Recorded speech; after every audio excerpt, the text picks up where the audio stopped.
Hello, hello. I think we're live. We're just gonna see if this works, and if it doesn't, then it doesn't. Did I start my mic? Is my mic? Hello. Actually working properly? This is the real question. If I go like, hello, yeah, it should be that one. With that said, this is what we're looking at currently. I should maybe get you to cover. No. Let's go like this and get you to go up over here. And oh, you do not look.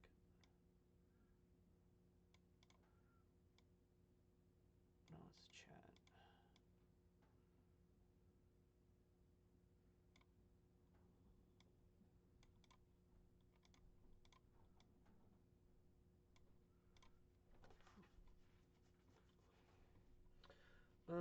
Anyways, let me go like this, and actually I should open that on a different tab.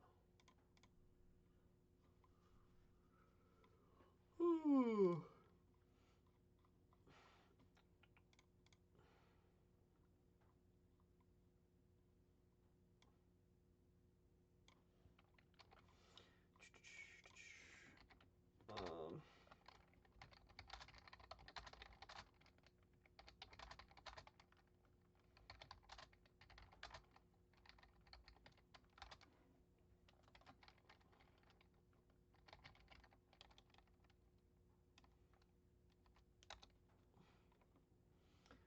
Um, we're gonna casually advertise that I'm playing right now.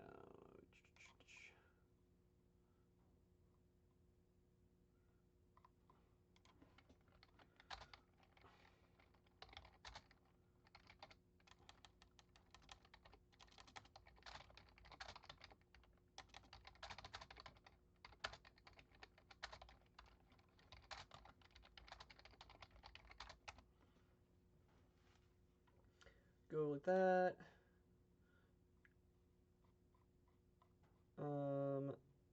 Do we have, where is it?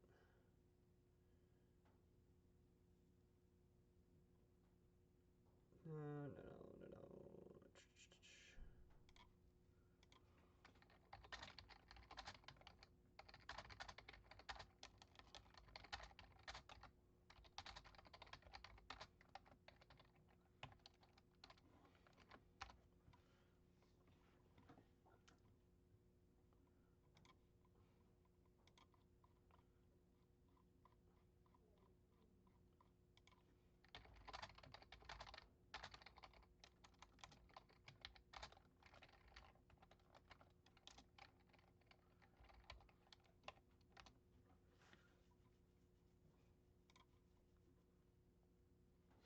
Okay, so let me go ahead and get this over here. Where was the planner?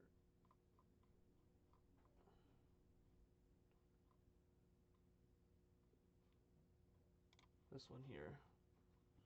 Yo, wait, Bryce with the Prime? Hello? Hello? My goat? Oh, yeah.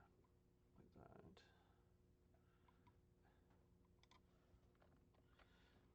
Next, he's going to ask me if Walking Wake is actually good, and I'm going to have to be legally obligated to say yes.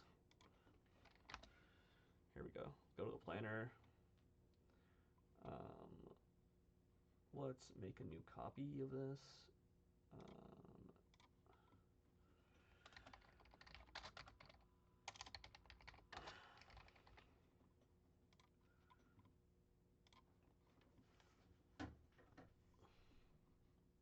I first picked Bellybolt. What do you think I should draft next? Honestly, you've already won draft. I don't think you need anything else. You can honestly show up to games with just Bellybolt, Terra into the type your opponent can't answer, and win the game. Some promoters are trying to send receipt allow access. There we go. And where? Here we go. Draft HQ. Yo! And we're gonna make some copies of this.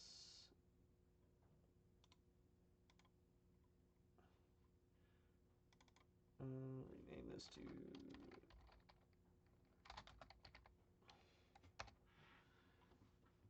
Also, let me know if the audio is good. I'm currently just making sure my stream is set up right.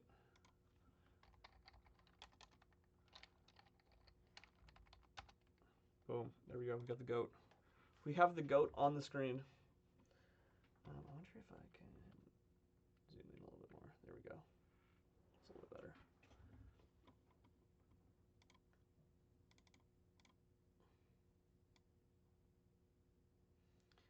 It's a little bit fuzzy, just like audio quality wise. I hope that's not like a mic problem.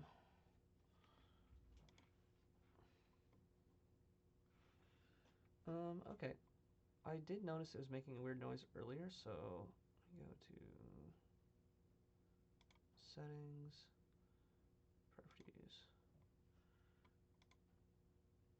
default, and then, oh, that's why. I'm not on Snowball. There we go.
Wait, is the audio still bad? Oh no.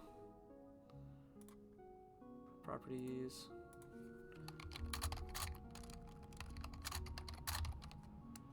Oh wait, it's better?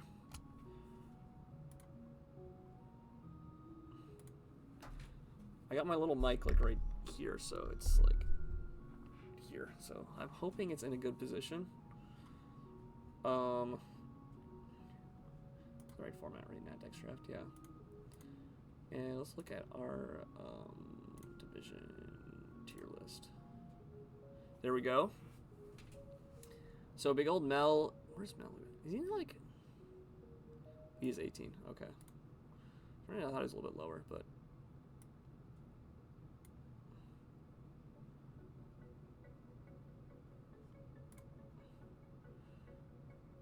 This one. So he's 18.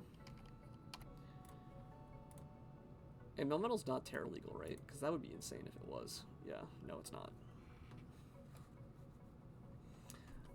Okay, so things I like with Melmetal. Obviously, if you can get a broken high tier, I think Lando is like one of the best partners for Melmetal.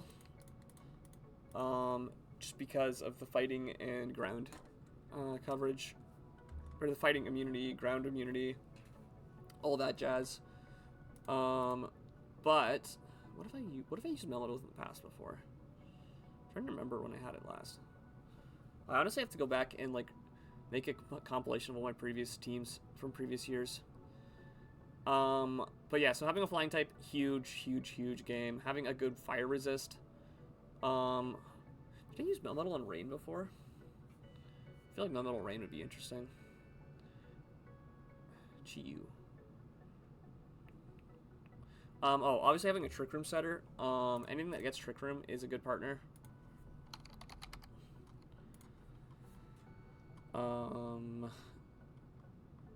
So, like, Hatterene would be a cool partner, actually. Slowking Gallery is, like, always good. Slowbro, Slowking. Yo, Melmetal Victini might be fire. That sounds actually pretty good. Jirachi's double steel, which is not ideal. Armor Rouge is cool. Flash Fire.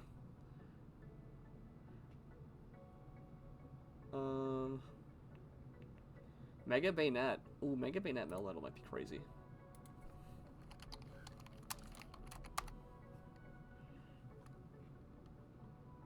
Yo, hey Alfonso, how's it going? We're just chatting about NBA, chatting about Pokemon stuff. This is my first stream in a while. We'll be trying to stream more frequently soon, so just was getting a bunch of stuff sorted to do. Hope you're not sniping me. Hey. Right now I'm unsnipeable because I only have a belly bolt, so you know, we're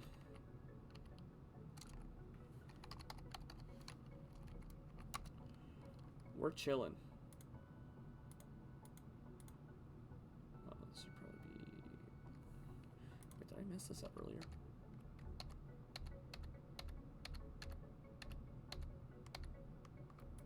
Oh, there we go. Okay. Oh, okay. Now it auto generates. Obviously, it's actually such a good Terra Captain.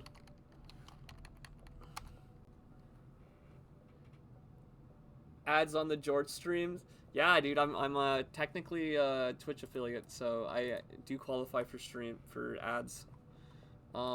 If you don't want to see ads, you should do what our lovely friend Mr. Royston over here did, and you should subscribe with Twitch Prime.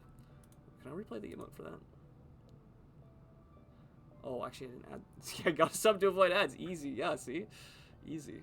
Let me move chat a little bit over here. There we go. That looks better. Which reminds me, I didn't actually add a, what is that? Damn, I actually need to add, a bunch of emotes to my account, because I have a bunch of blank spots for Twitch emotes. Let's see any of my mons. Oh yeah, good luck. I know, yeah, time zone diff would be brutal. Where was that? It was like an overlay for,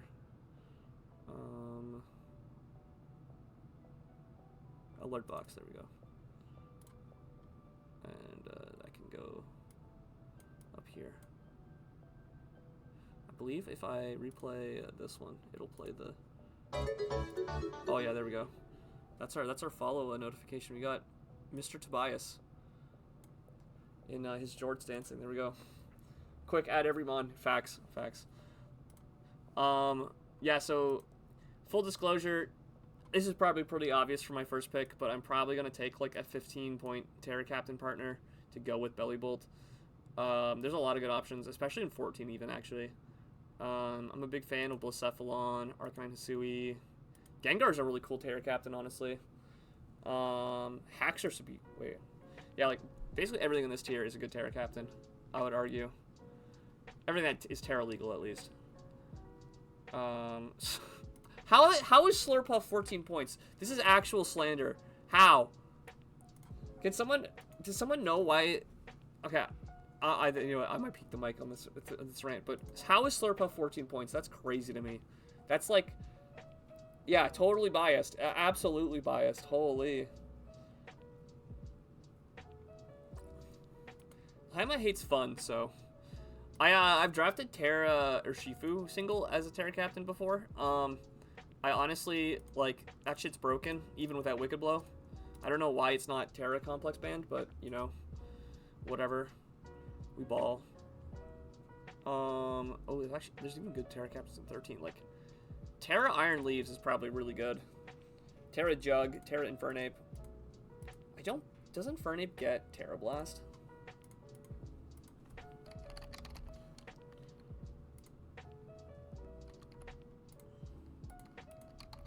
Yeah, it does. Okay, yeah. Terra Infernape's probably crazy.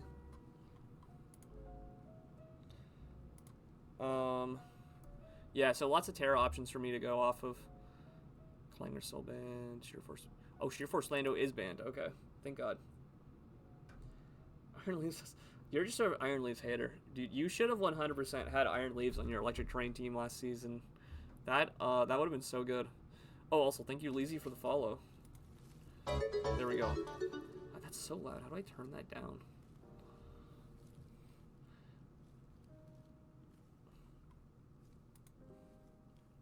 Virizian's not actually that bad. I think Virizian's a very good low mid-tier fighting grass type. Like, it's just that it has a typing that's good for physically defensive sets, and it has more specially defensive focused. So it's in a really weird position because, like, grass fighting is a godlike physical defensive typing because you resist Edgequake, but Virizion is especially defensive, so it doesn't always add up. But like, just being able to run Swords Dance. Wait, this thing has less stamina than I thought. Oh, it doesn't even get Leech Seed. Okay, never mind. Maybe Virizion is bad. It's more so Virizian's really good at having like Calm Mind and Swords Dance as setup options, and its special coverage isn't terrible. Oh, it gets Vacuum Wave now. That's cool. Did not know. And Aura Sphere. Those are both, I think, pretty recent additions. Yeah, Air Slash is big, and it has really good physical coverage. I know that much. Stone Edge, Power. That's not as good as I thought it was. Where's Virizion?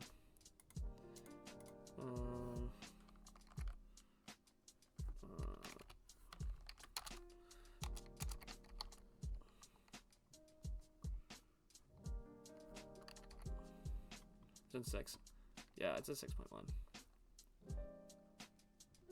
It's a pretty good grass type for 6, honestly, though. Iron Leaves, though. Because Iron Leaves gets Terra Blast and has 130 attack and a pretty good speed tier, like, you just, like, can run whatever coverage move you need. Like, its base typing sucks defensively, but, that doesn't really matter because Quark Drive plus having, like, all the moves you would possibly want. Swords Dance, Taunt, 3 attacks, like, that's all you really ever need. I think it's pretty good in that regard. And like, you're just gonna click Close Combat. Its Side Blade is, if you actually have the Psychic Terrain, is actually really good. Like, a 120 physical Psychic move is unheard of. Wild Charge is at least useful coverage.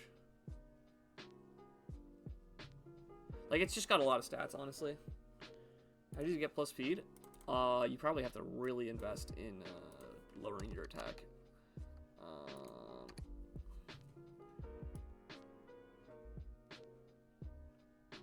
I mean, if you're Jolly, it's really easy to get plus speed. Yeah, if you just run Jolly, you always get plus speed. It's actually, if you want to get plus attack, you're honestly more at risk because you have to really lower your speed. You can also just run Booster Energy on it, like, you know, you don't even need the E-Terrain. I do think, though, like, being a grass type that benefits from Electric Terrain is really interesting. To be fair, Latias is really good. Latias, I think, is one of the best mons in its point tier. There it is. Latias is like 15, I think. Yeah, I think Latias is honestly one of the best 15-point mons. And that's saying something, because there's some really good mons in this tier. But, yeah, like, Latias, I would say, is arguably a little bit better than Jirachi, and Jirachi is also one of the best 15-point mons. But Jirachi being able to Terra does a lot for it. Yeah, no, it does need E-Terrain because of the effect, but I think the thing that I like about Iron Leaves... The thing about Iron Leaves is how it lines up with type compression on a Electric Terrain setter. Like, these two are both weak to poison, but like, ignoring that, like, the fact that it's a ground resist that partners well with Coco, You also usually on electric terrain, you're running like Iron Valiant. Actually, running Iron Valiant plus Coco is kind of double fairy. Can be tough. What else gets the what's it called? Booster energy? No, it's Cork Drive. Like Iron Bundle. You can kind of see how the types kind of line up nicely for you. There's Treads.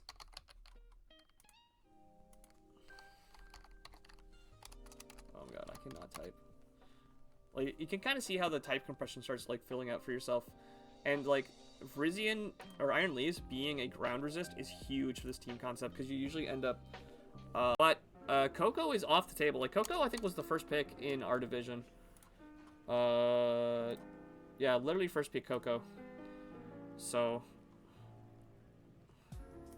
Oh, we're waiting on Matt. Of course we are. Great.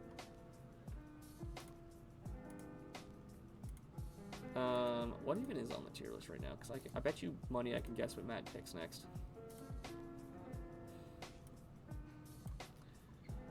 Well, Great Tusk isn't taken, so he's probably... Pink Urchin is right. Pink Urchin, I love Pink Urchin. I love low tier heroes. Pink Urchin's so ass. It's like, its stats just don't do what you need it to do. It's just does not have enough in the stats you want it to have its stats in. Like, if its attack was, like, maybe higher, you could maybe make Sucker Punch. And, like, some of its other physical moves actually worth using. Like, I'm like, one of the #1 Pink Urchin Glazers, and, like, it doesn't get Nuzzle, Pat. It doesn't get Nuzzle. It doesn't even get to Nuzzle you.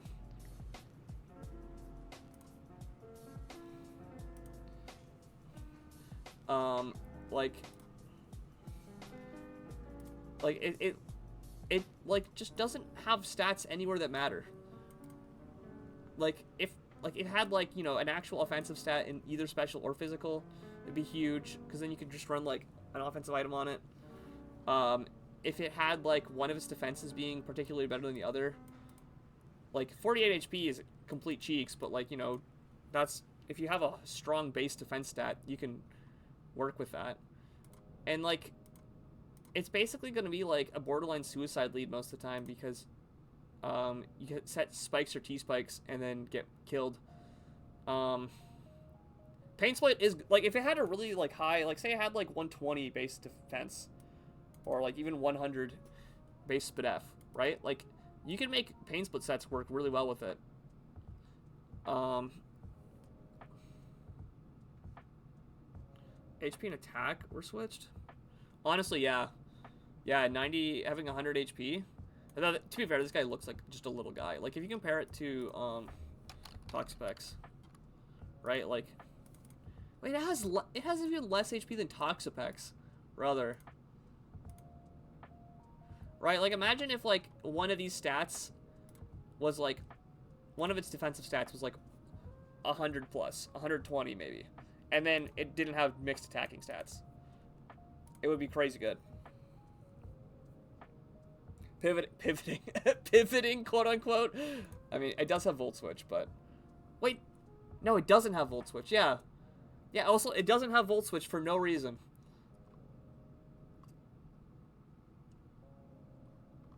Like, yeah, it doesn't even have Volt Switch. Like, that's the biggest like argument against it is like it should definitely have Volt Switch.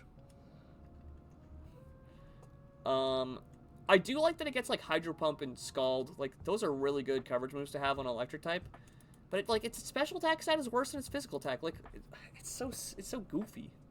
It's so goofy the like decisions they made designing like its move pool and access to stuff. Like I think it's hilarious to get Sucker Punch, but like why? Why? And like it's really weird because it's like an electric terrain setter, but it wants to be used on Trick Room. And like if you look at the Iron, if you look at the Iron Mons, the only slow one is really Iron Hands. All the other ones want to be fast, right? So, like, you don't even want to really be running Trick Room and Electric Terrain together because a lot of Electric Terrain users, they want that speed boost from the E-Terrain. So, like, it's so goofy. So goofy. They just need... I honestly think that this is a thing I've always thought about Pokemon, is they just need more terrain and hazard and weather setters. Like if you look at Drizzle, right? Like, Politoed and Pelipper, like, when they added Pelipper as a Drizzlemon, that was so good for it. I think they could easily add, like, another Drizzlemon. Drought as well. At least Drought at least has the fact that Vulpix technically counts as a Drought user. So if you want to run, like, low-tier heroes, like 1-point weather setters, you have access to it. You also have access to Megazard Y. Like, Drought actually has a pretty good mix. If you ever looked at Cap, creative Pokemon, they have 2 different grass types that get Drought. And I think, like, I'm really surprised Pokemon hasn't done that. Like, there's a Grass Fairy and a Grass Dark type that both get the ability Drought as hidden abilities. And I think that would be super, super cool to actually see in a Pokemon, like, official release, because it's just so cool. But, like, you know, the Drizzlemons are, like, Pelipper is just so good at being a Drizzlemon, but, like, come on, like, what if we had, like, Ludicolo or something along those lines getting Drizzle? Like, he's literally a Rain Dance Mon.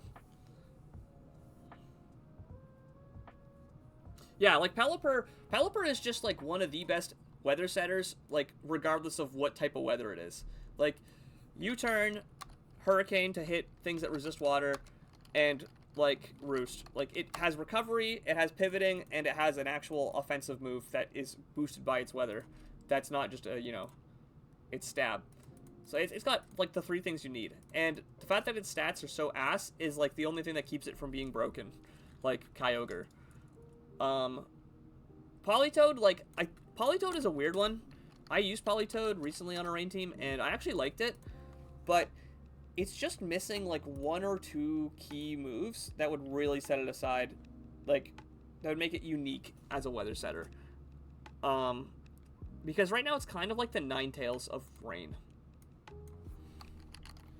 where Ninetales is usually not used over Torkoal because it doesn't have the same utility that Torkoal brings, but it does have a lot of, like, the gimmick utility. It got Teleport.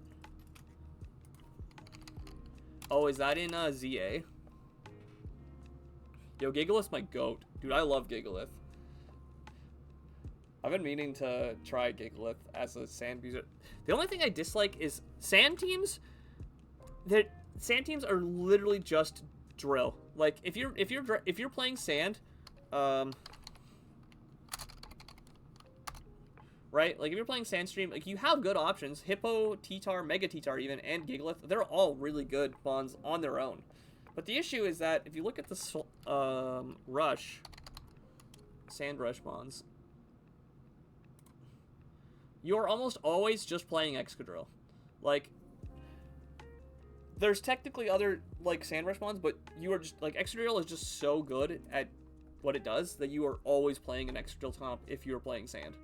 So, I think we just need, not necessarily, like, more Sand Rush bonds, but, like, a more interesting variety. Because right now, I did actually really like Stoutland. Stoutland's cool. But, like, Sandslash is, like, Excadrill light and isn't even that fast. Lycanroc never actually needs Sand Rush because it's, you know, like, doesn't really work out with, like, the type compression. Sand can play Stallish, yeah, but, like, I don't know. Like, the issue is that, like, the mon that you do that with is Hippo, right? Like, if you're gonna run Sand Stall, you do that with Hippo, and, like, Hippo doesn't necessarily need Sand teammates to do what it does. Like, you're more running Hippo because it's good on its own, and not because you need Sand. Whereas, like, T-Tar, you're running T-Tar because you want Sand. That's kind of, like, the difference between the two. So, it's a weird place. I would love to see, like, a Steel type that sets Sandstream or something. I think um, I think we have a good variety of Sandstream mons. But it'd be really cool to see a Steel type or something else that like gets Sandstream.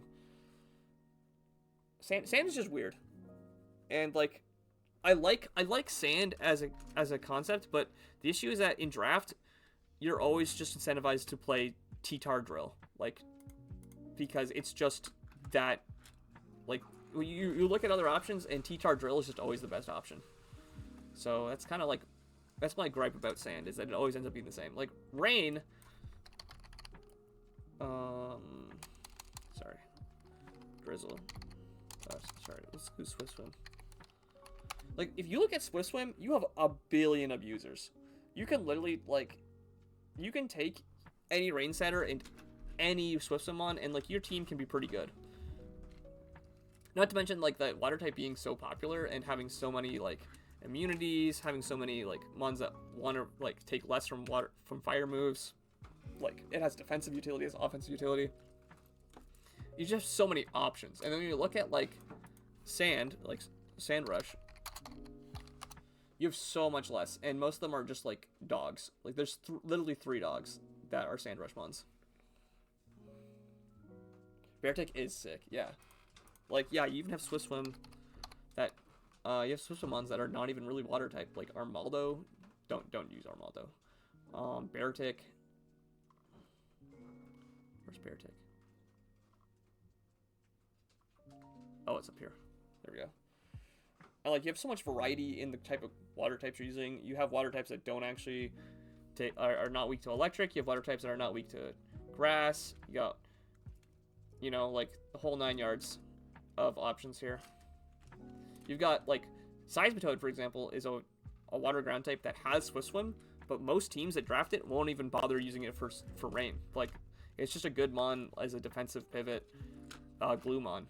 Right, like Quillfish or Overquill even, like these 2 mons, they're good for like rain teams, but they're also just like pretty useful at base. Capitops has spin, like there's so many Swift Swim mons that are also just good on their own. But if you look at the like Sand Rush, for example, I don't know. So look at the Sand Rush mons, right? Like Draco's ult. Draco's ult's like the exception. Like Draco's ult and Dracovish are the exceptions because they have Sand Rush, but 90% of the time you're using them, you're not actually really abusing them with weather. You're using Hustle Draco's ult or using Strongjaw Dracovish. But like Houndstone, Stoutland, and Lycanroc, like the 3 dogs here that are the other abusers, like they don't necessarily have to be on a sand team. And even if they are on a sand team, they're not even that like particularly strong. They're very mid. Yeah, Toad is the GOAT. Toad's the GOAT. We love Toad.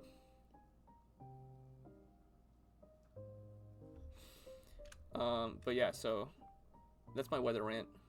Don't even get me started on snow warning. I'm gonna get started on snow warning. Like, dude, look at the options you have with snow warning. Like, there's so much options. Where's this for rain? Where's this for like, you know? I will say the Slush Rush mons. Slush Rush is less good. You have very few options for actual Slush Rush abusers. But like Satitan is so good. This mon's crazy. It has such weird stats, but it's actually so good. So passive. It's not passive. It's a glue mon. It's a utility glue. It's different than a shitter mon. A passive shitter mon is like if you want to talk about glue versus shitter, look no further than the passive, like make you not be able to do anything on Quagsire, or its cousin, Clodsire. Like if you compare these two, like these are Eat Hot, Chip, and Lions at hazards, and then if you look at Toad, this guy, like, you know, he's got attacking stats, he's got physical coverage, he's got like strong base power moves, and these guys, they sit around, Eat Hot, Chip, and Lion, Earthquake you. Wow, these guys have such different stat spreads, that's crazy.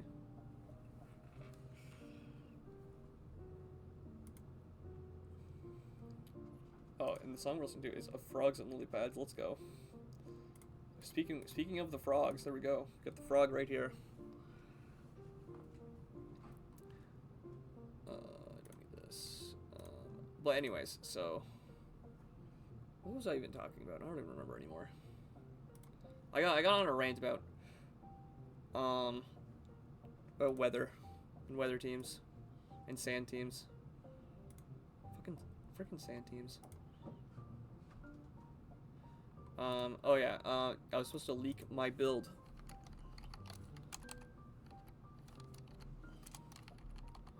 So yeah, we took round 1 belly bolt because of the meme. Shout out to Spokey Shout out to Spokey MD. And we're probably gonna follow it up with anything that's left over from the broken shittermons up here, or just a 15 or 14 point Terra Captain.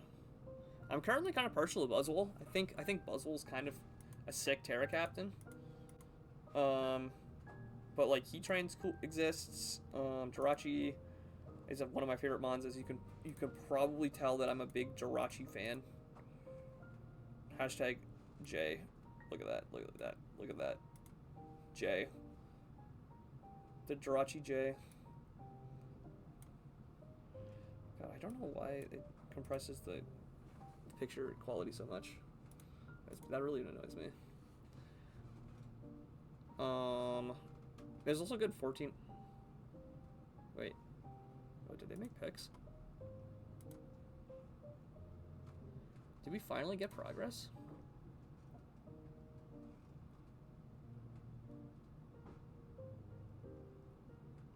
Oh dang! Someone first picked Hydrapple. Yo, that's a fire pick. Wait. Yeah, that's crazy. That's a crazy first pick from Shinosen. I respect it. Mad respect for the first pick, Hydrapple. I'm pretty sure Monkey Boy did that last season also. I don't think he's playing this season though.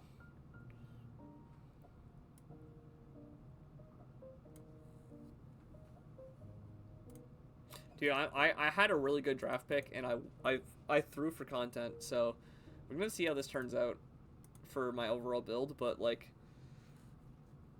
Terra Hydrapple is hot in the smoking scene. I agree. Yeah, it got moved up a lot this season. I think previously it was like, 11 or 12, and now it's in 14.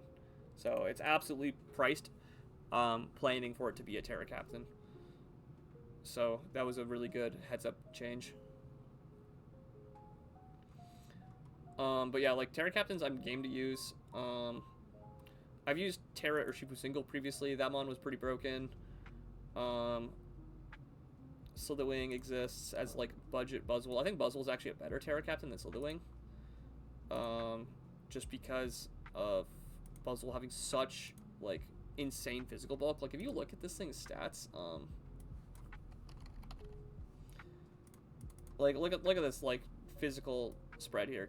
107, 139, 139. Like this thing invalidates so many physical attackers, especially after you Terra. Like if you turn this into a poison type, you invalidate like most fighting types. You turn this into a flying type, invalidates ground types even more so.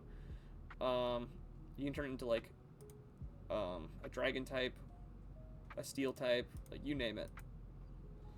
And like I don't think it gets Terra Blast, but it doesn't really need it because it just has so much useful coverage already. Like it has the elemental punches. It loves like Ice Punch, Thunder Punch as like FU coverage.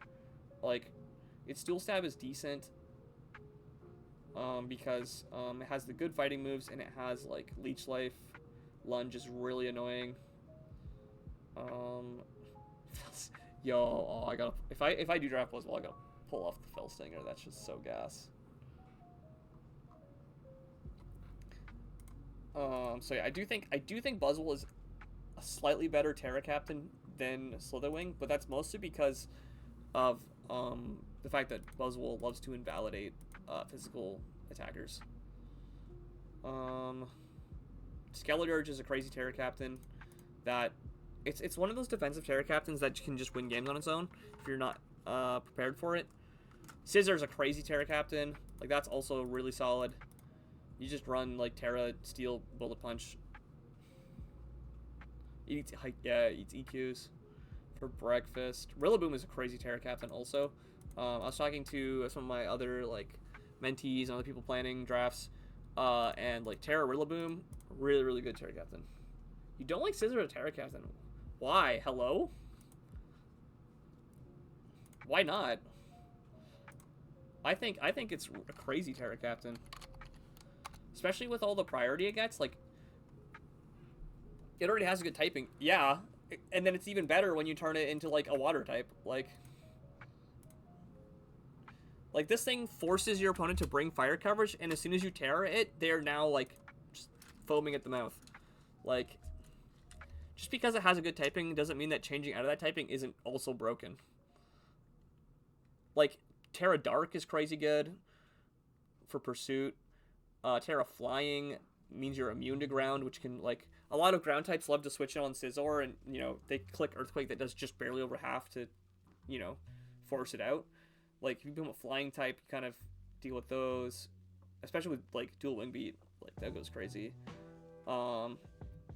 Just becoming a pure Steel type, getting rid of your 4x weakness, but, like, boosting your Steel type moves, like Bullet Punch, getting that extra, was it like 30% boost on your Bullet Punch moves?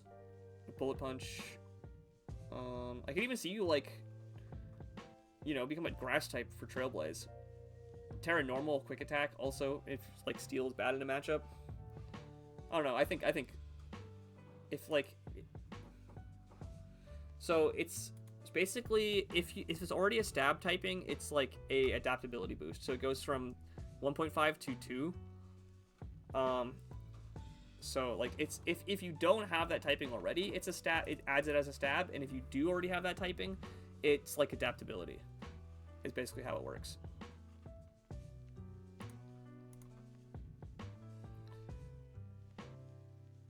What was I talking about? Thank God these mons are not Terra legal. I think Jirachi's a crazy Terra Captain. Also, it's also like one of those mons where it has a good typing at base, but because of that, it means you can really invalidate the things that are set out to specifically check you. Jirachi also just has a lot of random coverage moves that, if you gave stab to, become really good. I hope this gets Draco Meteor.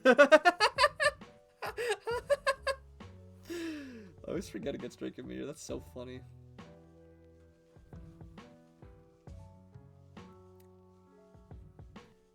Yeah, it gets Draco, yeah. It's crazy. I'm surprised it doesn't get Moonblast, though. I feel like... Oh, no, it does. Yeah, there we go. I was like, why does it show Dazzling Gleam if it has Moonblast? But it's probably for doubles reasons. Yeah, and, like, even its physical coverage is even more crazy. Gets all the elemental punches, Play Rough, U-turn, Iron Head, Body Slam, Drain Punch. Like, yo, wait, Fighting type Jirachi might be a crazy Terra Captain. Unfortunately, doesn't have, like, Swords Dance or Bulk Up, but, you know, beggars can't be choosers. I believe it gets Terra Blast too, right? Yeah, so yeah. One thing you do have to check in Nat decks is there's a bunch of Pokemon that are good Terra Captains but don't actually get Terra Blast. So like Buzzwole, for example, and almost every Ultra Beast, they have good Terra options, but they don't have Terra Blast. So like if you're playing, a really good example of this is Blacephalon. Blacephalon is an absolute nuke.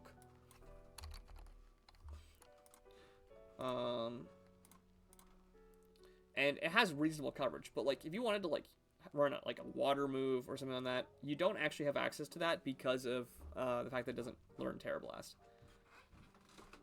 And because we have Hidden Power Band, it's also a double doozy.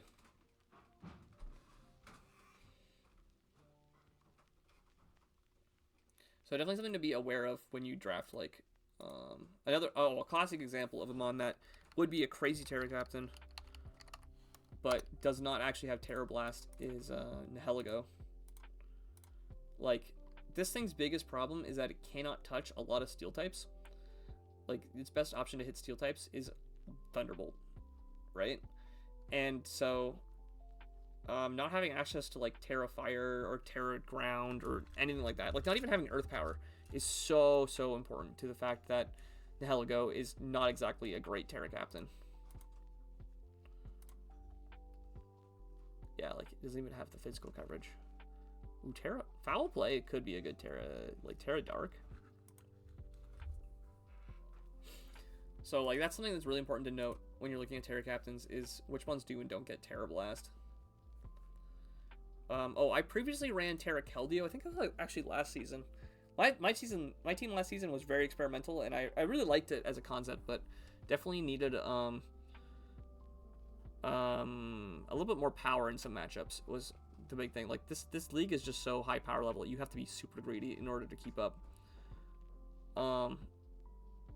So yeah, Terra Keldeo, very good, but I'm almost certainly gonna use something different. I dislike using similar teams multiple seasons in a row, unless I'm like literally trying to try hard. I think the one time that I like went multiple similar teams back to back was I had like a Garchomp team between two different leagues because I wanted to make sure my teammates weren't like falling behind. Basically, I wanted to be able to carry my teammates, so I ran a Garchomp multiple seasons in a row back to back. But I actually think some of the 14 Terra Captains are even better than the 15 points. Like, Aegislash is a Terra Captain. Once again, crazy typing, but becoming resistant to, like, the coverage moves that your opponent brought to actually deal with you is so backbreaking. Arcanine Hisui is insane Terra Captain. It does, unfortunately, like, the one issue I have with it as a Terra Captain is the speed tier, because you're just barely out of like line to hit certain key benchmarks, but like Rockhead Head Smash is just so powerful, and Flare Blitz, like it just has these high base power like spammable moves, and also has pretty good coverage. Actually, wait, does it get Earthquake? Close Combat 2. Outrage is sometimes relevant. Raging Fury is like Flare Blitz if you're not going to run Rockhead. Psychic Fangs. Ooh, that's actually Wild Charge too. Wait, does this not get Earthquake? It doesn't get Earthquake, what?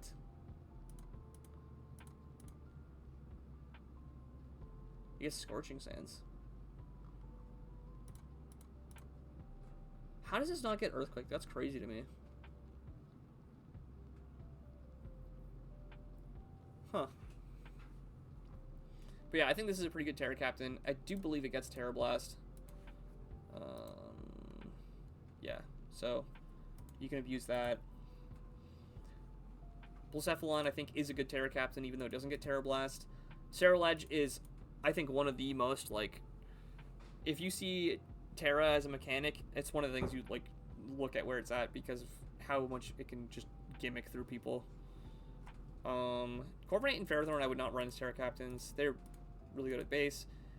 Gengar. So Gengar is a mon where I feel like Terra would be good on it, but I also feel like it's never been really used for that. I guess it doesn't really need most of these other coverage options. Like, Ghost is just such a hard type to deal with.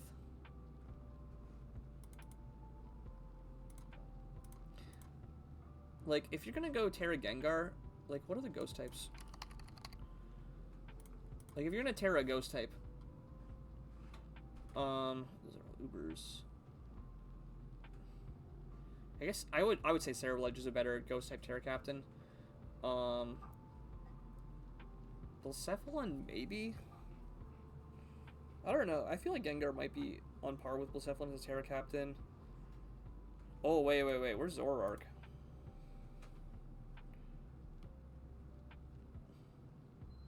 Yo, it's in 13. Wait. Oh, wait. No.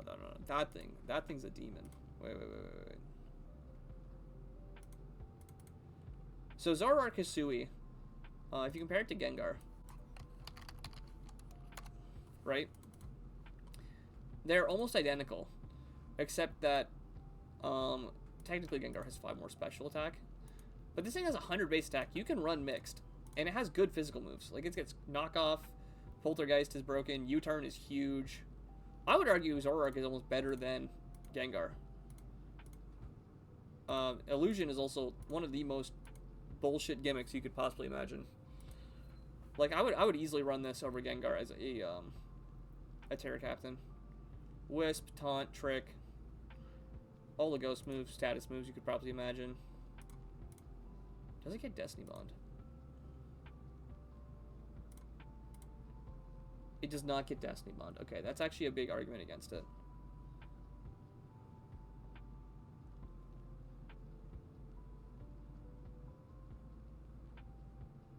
Yeah, no Destiny Bond, unfortunately. And it doesn't get Thunderbolt, which is a notable, or Dazzling Gleam. Just get Burning Jealousy. That's actually a really good coverage move. Oh, and Flamethrower. That's even better. Not getting Gleam is kind of weird. Yeah, I would almost argue that Zoroark is a better Terra Captain than Gengar. Angry emote. Yeah, okay. The Gengar simps have come in full force. You know what? For what reason would I, for 1 point more, get Gengar over Zoroark Hisui when Zoroark Hisui can literally mind game, literally plays haha funny tricks? I felt like Zoroark. It's 5 base power. It's 5 base power, my guy. And it has physical options. Okay, Toxic Spikes, I will give you that. That's actually, that is a very relevant move there. Notably, Zoroark also does not have the same status spread options. It only has Wisp, whereas Gengar has Toxic and T-Wave. So I will give you that. They both have Hex, bro. Sub-Disable. Like, I don't think these gimmick sets... Yeah, T-Wave I'll give you. Toxic Spikes I'll give you. But Sub-Disable is, like, whatever. Like, if you're running your Gengar to do that, like... You know, like... Sure.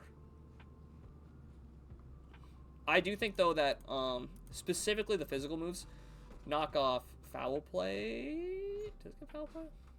Yeah, Foul Play, knock off Brick Break, and Focus Punch are... Like, fighting coverage is crazy here. U-turn, honestly... Does it get Encore or Taunt? I think it gets Taunt, but not Encore. Yeah, Taunt. It gets Roar. It gets Memento. I don't think Gengar gets Encore, but I could be wrong. Oh, it does get Encore. Like, don't get me wrong. You are never clicking Knock on your Gengar. If you click a physical move on your Gengar, you're playing Gen 1, fam. Like, you are never clicking... Maybe you click Foul Play on your Gengar. Maybe. You're never clicking any physical move that this thing has to happen. If you run Seismitoss on your Gengar, you are actually throwing for content. Like, no. I do think, though, that, like, T-Spikes and Thunder Wave are, like, the big status move, like, differentiations here. These are the two biggest ones. However, Eat Hot, Chip and Lie, U-turn. We love pivoting. I think that U-turn might actually eke it out over Gengar, to be brutally honest.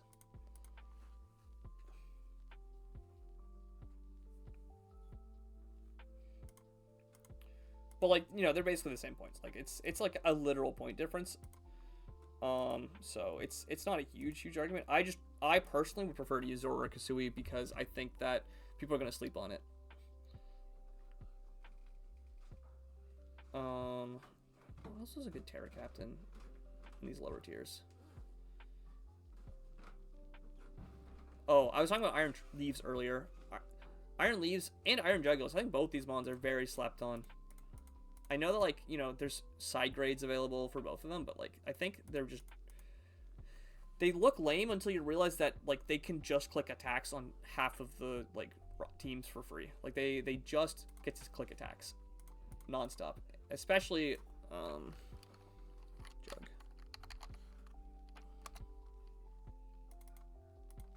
Like, if you look at this thing's special coverage, Earth Power is huge. Flamethrower, Flash Cannon, Focus Blast. Dark Pulse is stab. Hurricane is stab. Hydro Pump for, like, no reason. Meteor Beam is awesome. If you really want to go funny, you can run Charge Beam. Like, yeah, like, it could use more status moves, to be fair, but, like, you just click attacks. Like, it's so good at clicking attacks.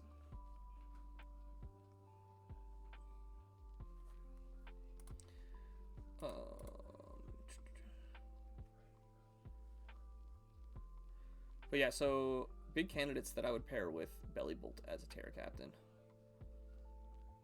Probably something fast, to be honest. What's the fastest options we have for Terra Captains? So Zoroark is a big one. Terrakion is a pretty good Terra Captain. I don't think Raikou is a great Terra Captain. I think it, like, I don't know, dude. I'm pretty underwhelmed by Raikou most of the time. I think it's like, it just doesn't hold up like it used to. Like, 115 special attack is not actually as high as you want to be. The 115 speed is good. I will not lie about that. That's a very good speed tier. But, like, it just doesn't quite have the right combination of bulk and offenses. It's kind of like just barely missing the ball on both marks. Like, Scald and Aura Sphere are really good coverage moves for it, but, like, I don't know. I don't know, like what Terra type do you even run on this? Like, do you want Terra Ground? Do you want Terra Flying? Like, I don't actually know what you do with this, with the Raikou as a Terra Captain.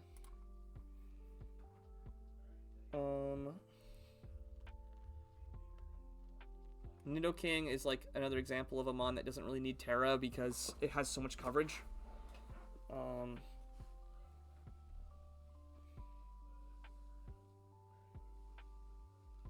Oh, Haxorus. Oh, Haxorus is a crazy Terra Captain. Yeah. Haxorus being a Terra Captain, I think, might be... That's very, very, very scary.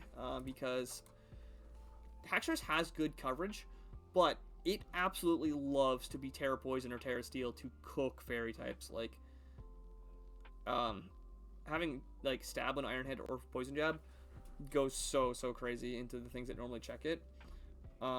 And also, like, if you become a Steel type, you're now resistant to Fairy. You can't be poisoned. If you become a Fire type, you're immune to Burn, which is huge for it. That's it. It doesn't like to run, like, Lumberry. But, like, the classic is Terra Ground, so your Earthquake, Mold Breaker Earthquake, like, just eats everything alive.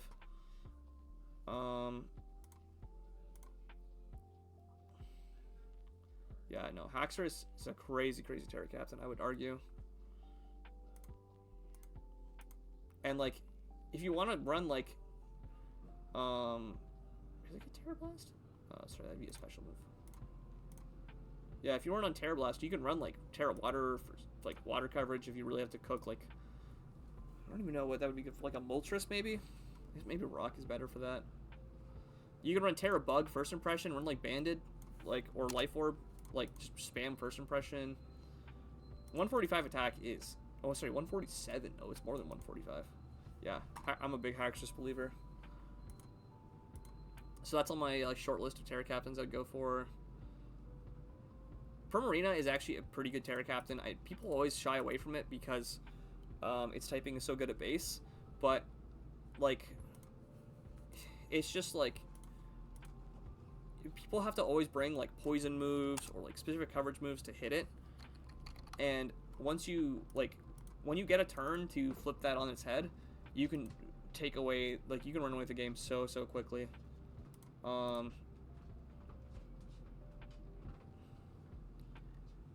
Like, wait, it gets Weather Ball? Wait. What would that even be good on? I guess you could run it on Sun. That's so goofy. I would never do that, but that'd be hilarious. Well, yeah, you could run Fairy plus... Wait.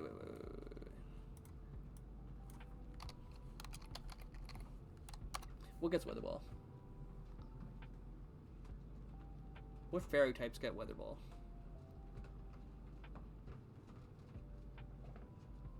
Is it just... Okay, Altaria Mega. Enamorous. Ooh, wait, I might be cooking something. I might be cooking some complete bullshit, but... Ninetales Alola. Oh my god. Shiinotic, not a real mon. That is not a real mon. I'm sorry. So, oh, Sylveon. Makes sense. Okay. Hear me out. Sylveon Sun. Or, so, one of the godlike type combinations... there's two, actually. The two godlike type combinations that have not been released yet are Fairy Fire and Ground Fairy. Because if you look at what resists Fairy, it all gets smoked by Fire or Ground. Ground especially, because I think it's Poison and Steel and Fire that resist Fairy, and if you ground move them, they just get completely obliterated. So imagine running Primarina on a Sun team. That'd be categorically insane. But if it's like your Terra Captain, then, you know, you can Terra Fire Weather Ball people with it. Oh, there's really good Terra Captains at 12 even. Like, Moltres Galar, Scoliped's a good Terra Captain. I don't know if Starmie's a good Terra Captain, but I would definitely try it. I'm a big Starmie believer. What else we got? Oh, I was saying Infernape's a really good Terra Captain earlier. Cloyster's Terra legal? I mean, I guess it's still a gimmick, but like, you know.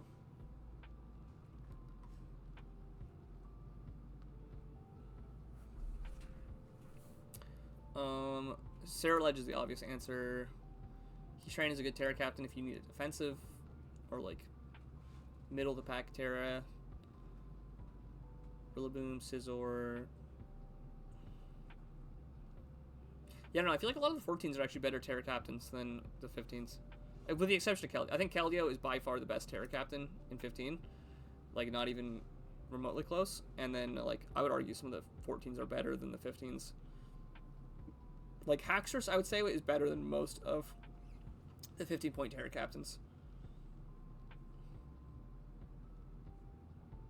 Maybe Rillaboom is also a standout in 15.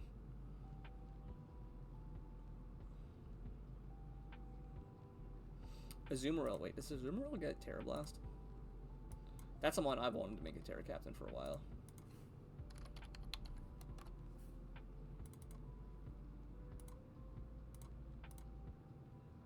Oh, it does. Oh, ooh. Yeah, that's also gas. Okay.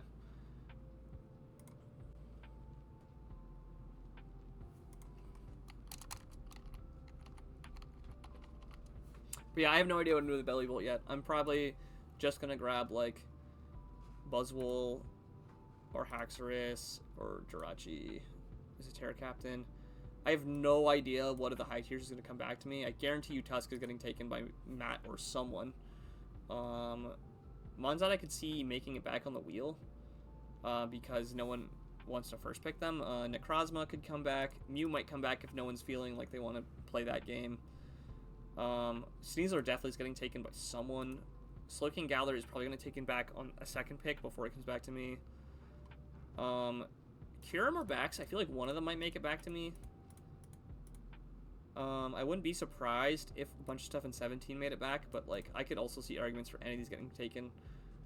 Like even if Zeraora and Zapdos came back to me, I don't think I would take them, but I do feel like they would be likely to wheel. Megalop would be a good pickup. I don't know. People have been really like downplaying Megas in recent seasons, so.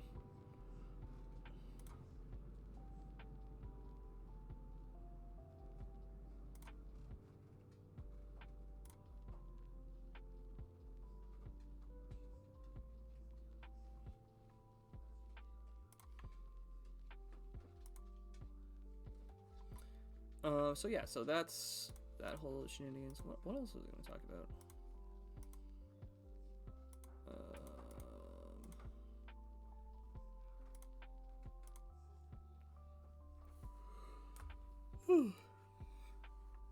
I'm honestly just glad I actually got the stream up today because I was so dead this weekend. I was out at a ski trip, and oh my god, I was out of shape. The weather was also brutal. It was complete ice all Saturday, and then it started snowing at the end of the day. Like, it was freezing rain and then snow. Like, oh my god, it was brutal.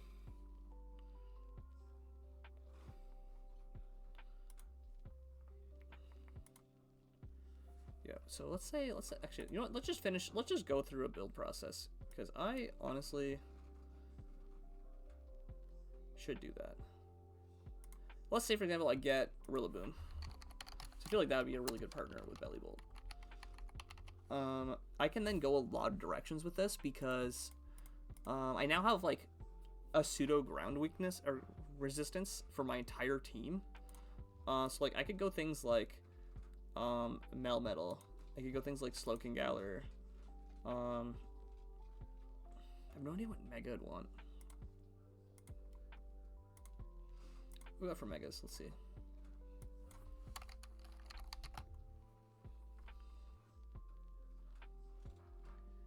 I'm a big believer in Aerodactyl Mega.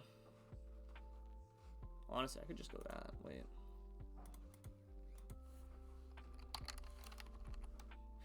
I guess Aerodactyl kind of wants its Earthquake not to be weakened. That might be bad with Rillaboom. I'm a big... If you're picking a ground type to go with Rillaboom, I like ones that don't rely on Earthquake for stab. So either special leaning ground types or ones that use like a signature move. So like Zygarde, for example, is really good with grassy terrain because it doesn't use Earthquake. It uses Thousand Arrows. What else has ground typing?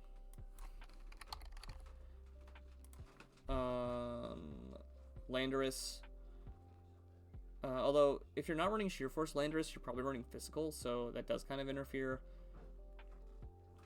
Great Tusk has Headlong Rush. Blood Moon, Ursaluna Blood Moon has Earth Power, so that's a special leaning ground type. What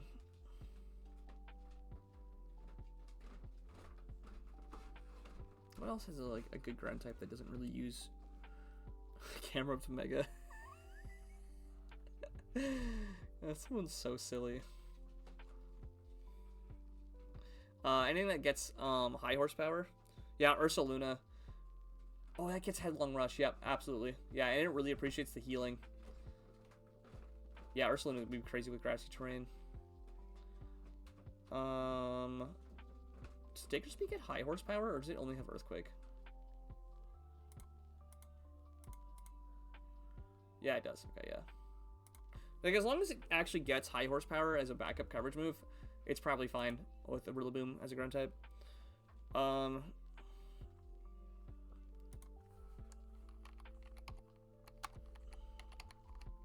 If I go like this, 100 points is a lot. These also are both really good pivots. I do feel like Rillaboom might not make it back to me. It is pretty, like, in other divisions, it's been highly contested, taken pretty early. I'm one I really want to play with. I don't think I'm ever going to get it, but I really want to play with Terapagos. Trestle. I have never gotten a chance to play Terapagos, and it's something I've been really wanting to play, to try out. Because I've seen some really mixed reviews on it. I've seen some people say it sucks. I've seen people say it's really good. You know, I've seen people complain that, oh, it doesn't get, you know, it can't abuse sub because of its ability.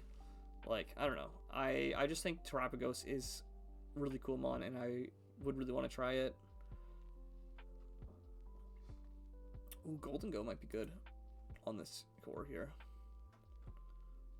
You gotta be careful about fire weakness. Although, I guess it doesn't really matter with these two. Yeah, I have, like, no idea what I start with here. If I get Sneasler, like Sneasler's a good Rillaboom follow-up.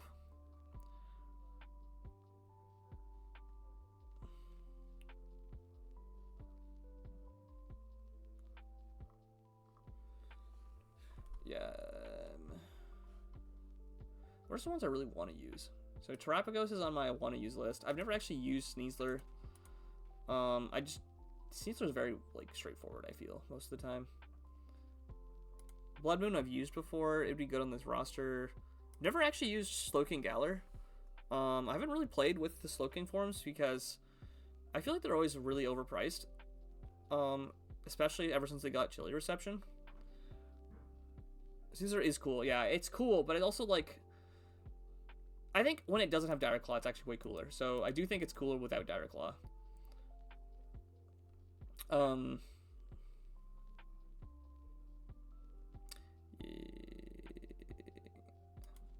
Like, I feel like everything in these two tiers and most of 18 does not make it back to me for my second pick. So I'm looking at, like, maybe Blood Moon. Maybe one of the Megas, like Mega Lop. Greninja would be cool. Golden Go. I think Golden Go would be sick. I don't think I would go the Celesteela direction. Annihilate Backs would be good physical threats as well. Blaziken is surprisingly low. I like 16-point Blaziken is kind of surprising to me. I do know that it's performed not ideally in recent seasons, but like, I don't know, like, this one is an HO threat for a reason. Like, being in the same tier as a Namorous feels kind of disingenuous. I'm gonna be real with you. I hate that Darm is legal. I understand that it's like one-dimensional and boring, but like I hate that it's legal. I had really fun using Iron Boulder last season. I think it got dropped a bunch, I think, actually. I feel like it's lower points than it used to be. Oh, wait, Iron Boulder and Iron Treads in the same tier is crazy to me. Samurai Hisui is actually a pretty good Terra Captain, I would say. I know its base typing is good, but like being able to like turn into a ghost type, being able to turn into like double stab dark type, being able to turn into a fighting type, like it actually really appreciates that. Tapu Fini is also, I think, a very slept on Terra Captain. One of Fini's biggest issues is that sometimes it just barely takes too much to have a setup opportunity, but like turning into a steel type to block a poison move, or like a grass type to block a electric type move, like for like a one-time turn to get that combo enough, that one turn does so much for Fini. So definitely not like the worst Terra Captain known to man.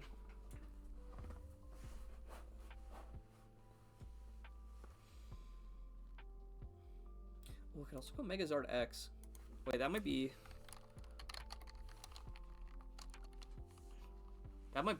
sick. I just need to make sure I get a water type that can deal with hazards. Ooh.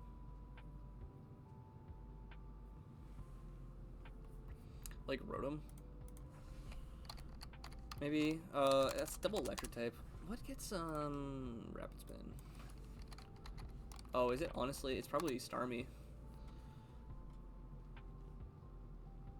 I am not a Tentacruel believer. Quackleval. I'm a big Quackleval believer. I think it's Teraband, right? Where's Quack?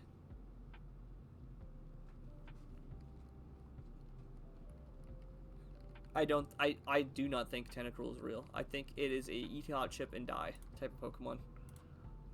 Yeah, Quack. Quackle being Terra Captain, no, Teraband is absolutely necessary, but it is a little bit sad. I go like this, and then I've got pivots. I don't like that these are the same speed tier, but that's whatever. I do need something fast, so maybe I go like a fast Mega.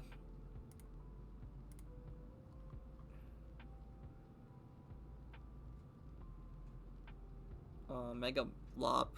I don't think I would do Mega Lop and Quack. Maybe I'd go like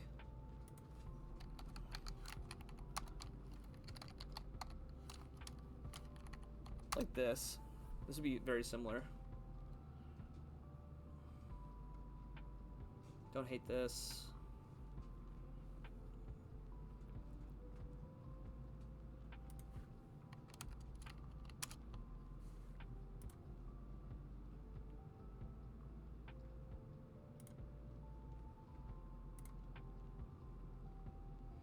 Mega Blastoise is always an option, although I do have Megazard, so I can't really go that way if I'm doing this specific comp. There's some low-tier water types that I like. Tatsugiri is actually one of my favorite low-tier spinners. I think it's very slept on. Geolecki. Hip on top. Those type mods are always solid. Cyclizar exists. Vanilla Blastoise also very good. Like, you can't really go wrong with Vanilla Blastoise a lot of the time.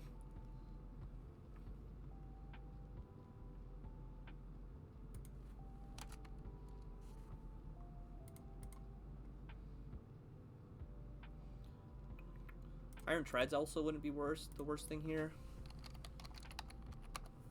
His fast, he's got spin. It covers some typings you need. I am very weak to ground though. I do need some ground checks.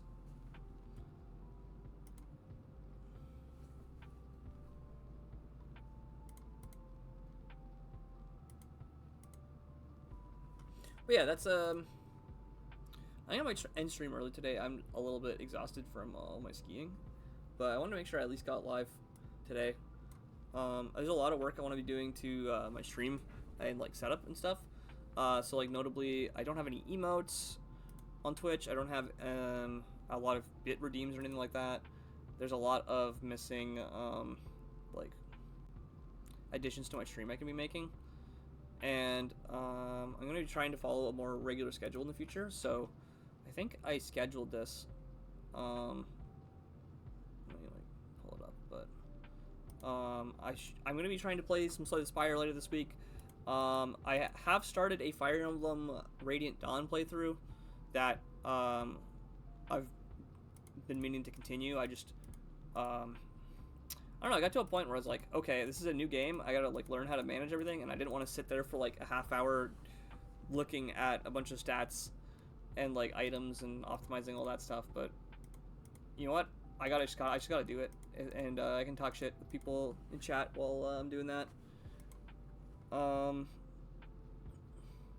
Yeah, and if you have anything you want to see on stream, I believe on my Twitch, if you're on PC, there is a section at the bottom where you can make suggestions. Let me just check on my other monitor real quick. Let me go to my channel. My voice is really scratchy today, I feel. Yeah, I can hear myself. Pogger.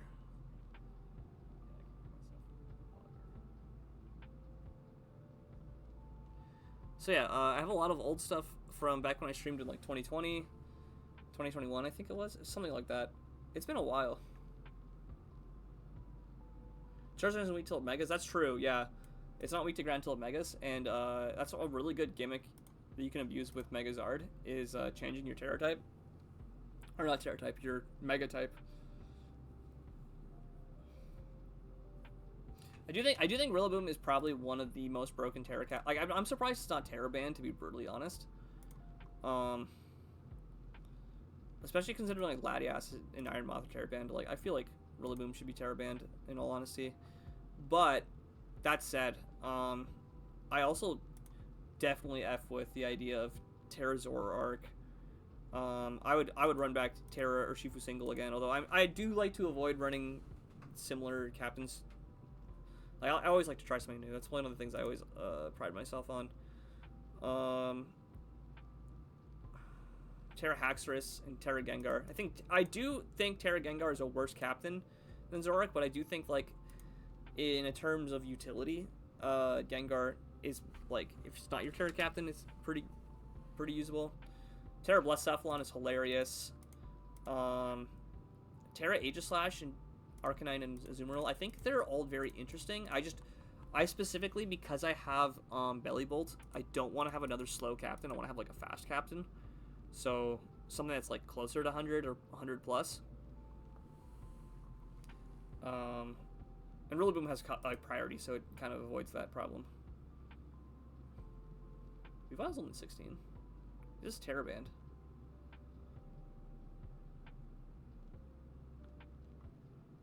Like, there's some really good Terra Captains in 13. I can't even, like, Barrascuda is a crazy Terra Captain. Garganackle being Terra Legal is always a really, like, fun thing to do. Infernape, Iron Jugulas, Iron Leaves all kind of have the same niche of being fast attackers that, like, giving them one additional coverage move sometimes breaks them in a matchup. Like, it breaks a matchup wide open. I don't think Raiku's a great Terra Captain, but it's definitely not the worst. Terra Rotom Heat is really funny. I don't know if it's good, but it's really funny. Terra Sandy Shocks is really good.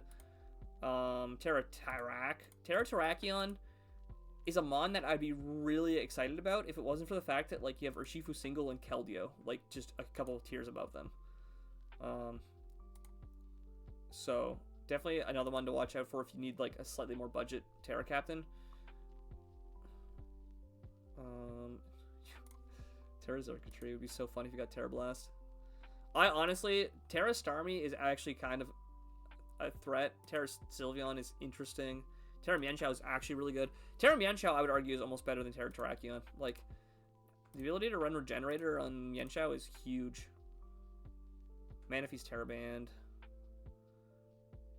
Lycanroc Dusk is a really good Terra Captain. Also, arguably better than Terrakion as a Terra Captain. Enamorous Tease, a Terra Captain, is pretty good. Terra Conch, oh my god, Terra Conch is so good. I love Terra Conch. Wait, where is where's Darmanitan? It's in 10? Hey, yo? Yo. Nah, someone's got to make Terra Darm. Terra Deoxys D? Yeah, but then you have to play a Deoxys D team. Those teams, like, playing Deoxys Defense, just, like, you have to sell your soul to, like, sit there for forever. I'm gonna be real with you. Like, it's nothing wrong with the Pokemon itself, it's just the vibes, you know? Yeah, okay, Terra Darm. That's so gas, dude. What switches into Terra Fire Darm? Literally nothing. Like, who cares if, like, wait. Let's do the comparison real quick. Darmanitan Galar versus Darm G.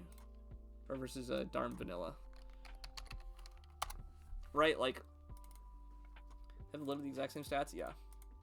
Right? Like, who cares if you don't have Guerrilla Tactics when you have Sheer Force, Flare Blitz, Terra Fire? Right? Like, yeah, sure, you're using your Terra Captain on that, but, like, you know, Choice Scarf.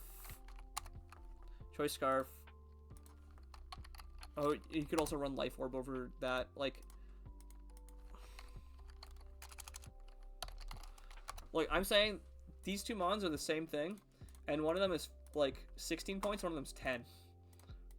So, you know, who really wins? Who really wins here? That's a crazy 10-point mon. I might have to do that. That's hilarious. Well, I didn't lock in my Terra Captain because of a stupid meme. If only.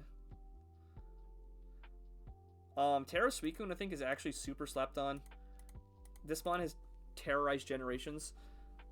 Terrorized. Haha, got him. And definitely can do the same. Wait, does Vanillix get Terra Blast?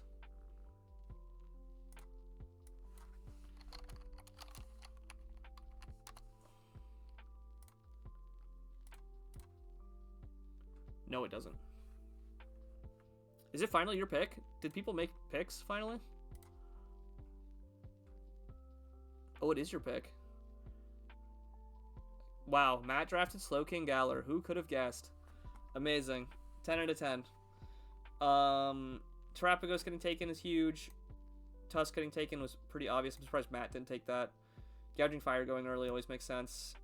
Shark is probably cooking something up crazy with that.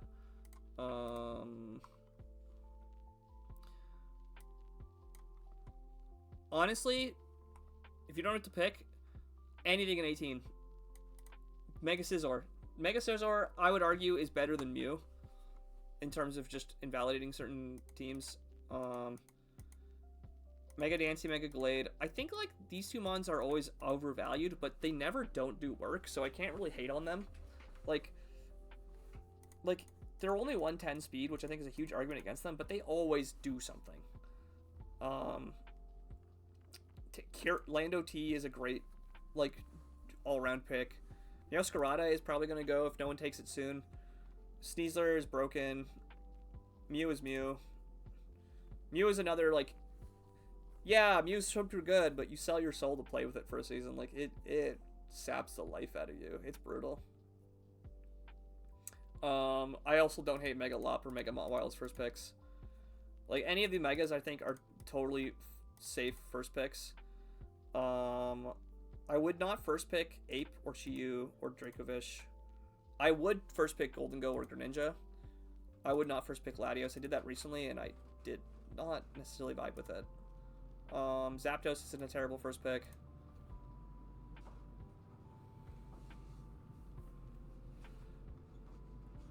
Mega Diancie on Sun would be heat. Magic Bounce is so big as a thing a Sun team has access to. Also, it, like, weakening water moves is huge for Diancie. You just gotta be careful about your ground weakness. That's one of the biggest issues that Sun teams often have is ground weakness.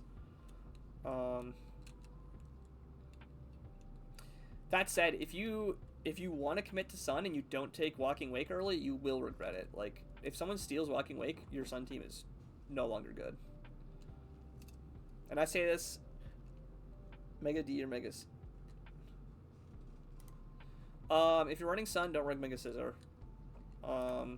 Because even, like, Mega Scizor has this weird uncanny ability to take, like, a Fire Punch, and it only does 50. And once you add Sun to the mix, that no longer becomes the case. Like, Mega Scizor can sometimes randomly invalidate even the fire coverage.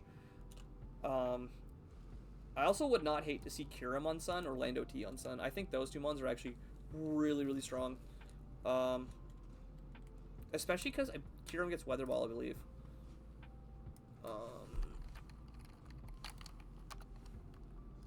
Let me check. Weather. Yeah, like, having fire coverage on Kyurem is insane. It also, like, isn't weak to fire, so it doesn't necessarily hate Sun that much. So, like, Kyurem randomly hates on a bunch of mons that would normally check Sun, because of Freeze Dry and Ice moves in general. Dude, Double Dragon is, like, also makes me weak. Yeah, being weak to rocks is the big issue, if anything, but, like, when you draft Double Dragon, right, the issue isn't, like, the issue with Double Dragon is when they have to rely on Dragon Stab. But if you're going, like, say, for example, Kyurem and Walking Wake, neither of them really abuse their Dragon Stab. They're both, like, this is a Ice-type attacker and this is a Water-type attacker. It's more so how you have to look at it. The issue comes more so when you have, like, Latios and Hydreigon, or like some like mons that want to use Draco Meteor. That's when Double Dragon gets a little bit, you need to support it more directly. Like Latios, I would like make sure you're careful about running Double Dragon with the Dragon Flying types. Like the dragons that are quad weak to Ice, you don't want to double up on. But like Kyurem and Walking Wake, like, they're weak to Dragon and Fairy, and, like, Fairy is a type you have to be careful about, but Dragon weakness is, like, whatever. You just make sure you have a Fairy type and a Steel type. Like, Haxorus, for example, I would not double Dragon on. Where's Haxorus? It's at 14. Like, Haxorus plus, like, Latias, for example, I would not do that a double Dragon. I would not do, like, I would not do Garchomp plus Salamence. I would not do, you know, that's the type of Double Dragon you have to be careful of. But I think the Ice Dragons specifically, because they own, like, they 1v1 other dragons even more so, especially Baxcalibur. Baxcalibur destroys other dragons. You can double up on dragons when you have, like, Bax plus, like, you could run Bax plus Gouging Fire, for example. Right? Like, that's a crazy Double Dragon. You can run Bax plus, even Latias. Bax Latias, I would not hate. But I would not run, like, um, Latios plus Haxorus, for example. Even though like you'd think they're similar, but they're not. Because Latios really wants to use Draco Meteor, and Haxorus like really wants to use its Dragon Stab. Whereas Baxcalibur is owning you with Icicle Spear and Earthquake and everything else, and Kyurem is owning you with Freeze Dry and Earth Power and Ice Beam and Sub Roost. Like the double Dragonite overlap is bad when what's a Steel type? Heatran. If you can get Heatran on a Sun team, that's always good. I'm also a big fan of Bronzong on Sun. Bronzong being a Levitate mon and also having Heat Proof as a backup option is really good. I had Empoleon on a Sun team previously because it's not weak to fire. That's a pretty good support piece. Even just having a Steel type that isn't weak to ground. So like Corviknight, I wouldn't necessarily recommend on a Sun team, but it's not the worst as a Steel type. What else? What else is like? Let's look at Steel types. If you're crazy, you go. This is not actually a Steel type, but it technically is. You go Kartana, so you can run Solar Blade.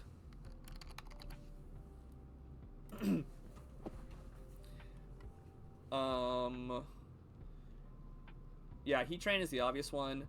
Iron Treads is actually pretty good on a Sun team. It's a rapid spinner. It appreciates the water damage resistance. And it gets utility. It's a ground type. I would not go Ferrothorn or Scizor Mega. Aegislash you could maybe get away with. Bisharp and Kingambit, like, they're going to use Sucker Punch, so they're not going to take a hit.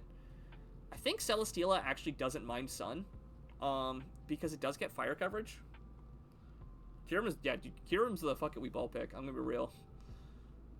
I think Kyurem loves weathers. Like, it's good on every weather, I would say, because Weather Ball adds so much to its coverage, and, like, it really can mess with people's plans against it when it has some sort of weather, like, game plan as well. Like, I ran Kyurem Rain one season. I had, like, I had Pelipper, Megapert, and Kyurem as, like, my quote-unquote Rain core, and, like, being able to randomly run a water move to own a fire type was hilarious. It also appreciated the, like, the fire resistance a little bit more. Like, yeah, Kyurem being able to freeze dry water resists was huge. Or, sorry, yeah, freeze dry water types. And it does a similar thing on Sun, I would say.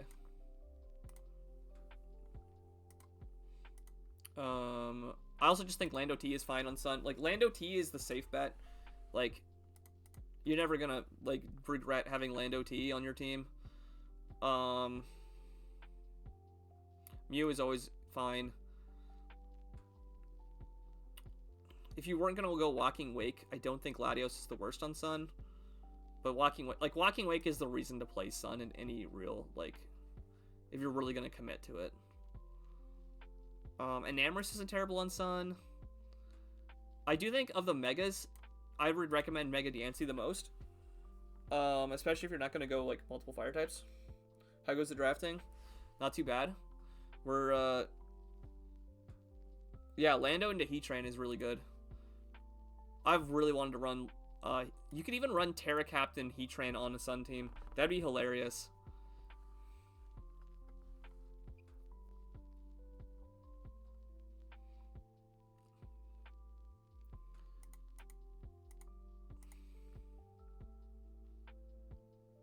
True, it's not. I'm gonna be real. I don't think Slithering needs to be a Terra Captain. I think it's fine as is. I was talking about this earlier. I think Buzzwole is a better Terra Captain than Slithering, because Slithering doesn't need to change its type to do what it does. Like, most of the time, Slithering is more of an offensive threat, whereas Buzzwole, you really want to leverage its physical bulk. Like, if you just look at the stat differences,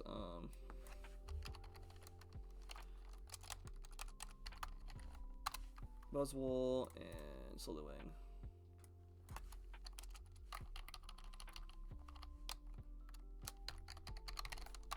So the big difference between Slitherwing and Buzzwole is the defense stat.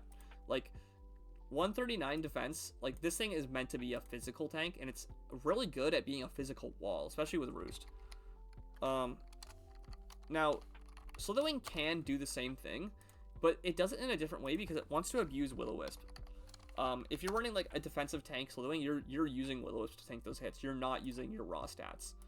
And I think that, like, changing your type to abuse those raw stats is way more important for Buzzwole than it is for Slitherwing.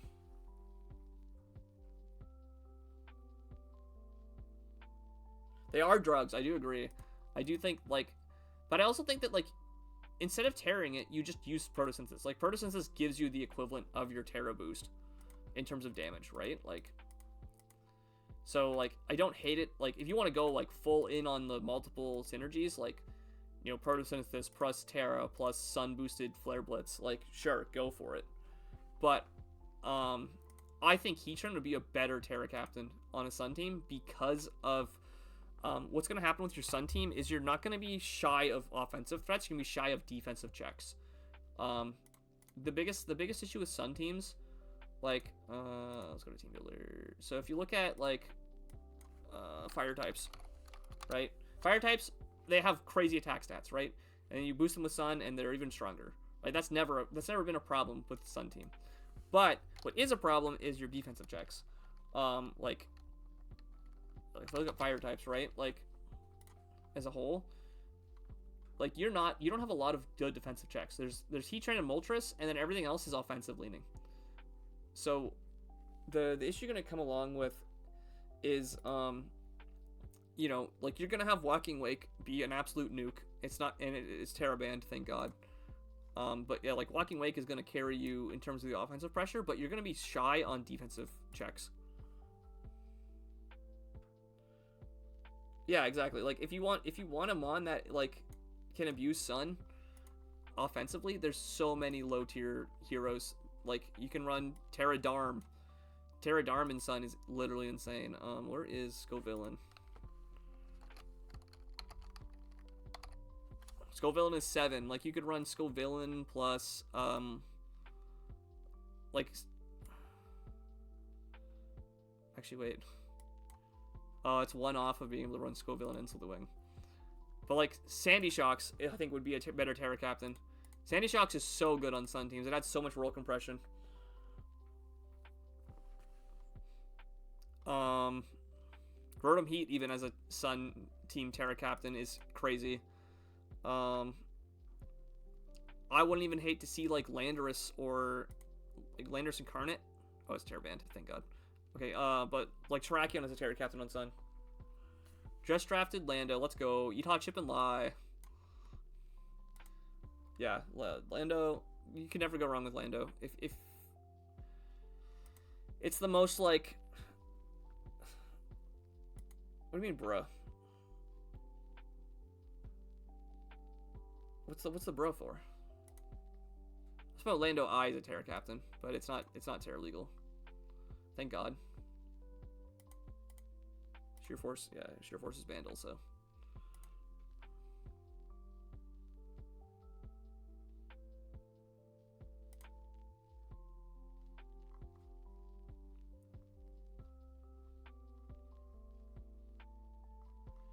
Oh my God, there's been so many messages I missed. Holy shit.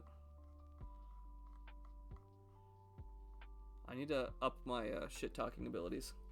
I need to optimize it. Yeah. Eat Hot Chip and Lie, yeah. Dude, I was convinced you to draft Kyurem. I'm gonna be real with you. But, like, they're both good. It's just one of them is like the where's this tier list? Like, one of them is the, like, you know, this is the generic good option, and this is the spicy, you're gonna do some crazy shit option. Like, they're both good. It's just one of them is like...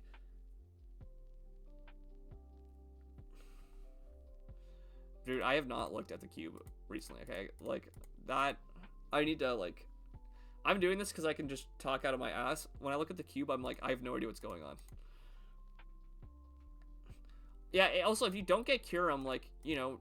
You don't need Kyurem. It's just, it's really spicy. It's the spicy option. We're like finally halfway through, so. But yeah, I think these mons are going pretty quickly. I wouldn't be surprised if Meow gets taken before he gets back to you. I wouldn't be surprised if Sneasler gets taken by Azzy. Azzy is a whore for Sneasler. I don't know about Melmetal, Mew, and Necrozma. That's like more player-specific picks. I would not be surprised if Golden Go and Greninja get taken.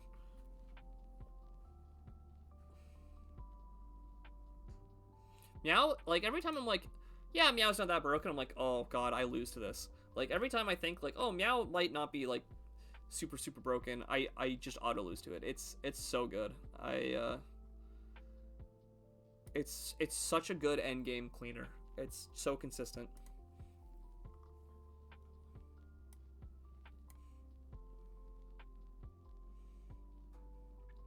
Yeah, I wouldn't be surprised. It's 17. I would not be surprised if Gren or Golden Go went.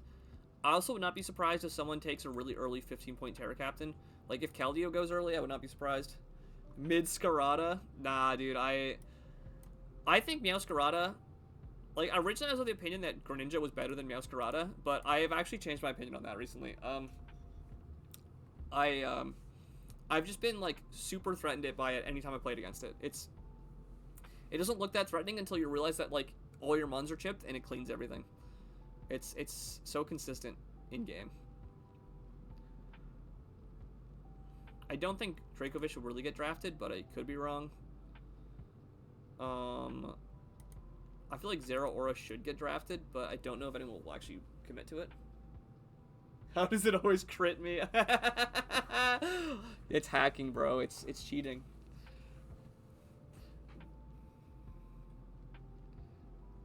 Yeah, Flying Gem Acro, also classic set. Also High Camel. Hello.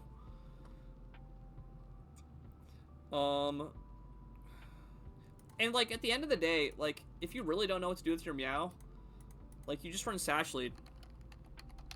Like this thing is one of the most obnoxious Sash Leads ever, because you know it gets spikes and T-spikes. You can U-turn for free. You can trick. Like that's not Sash necessarily, but like Trick is huge on it.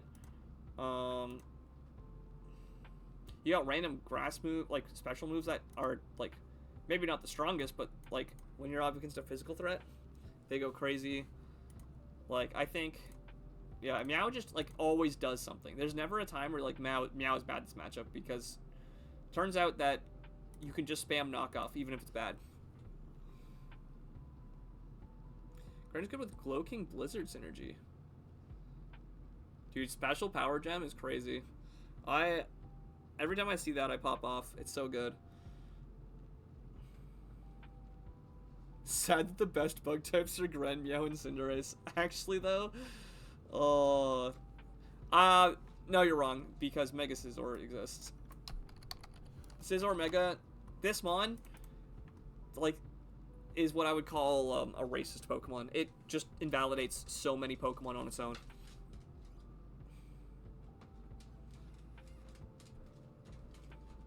What gets Klutz? Is it just...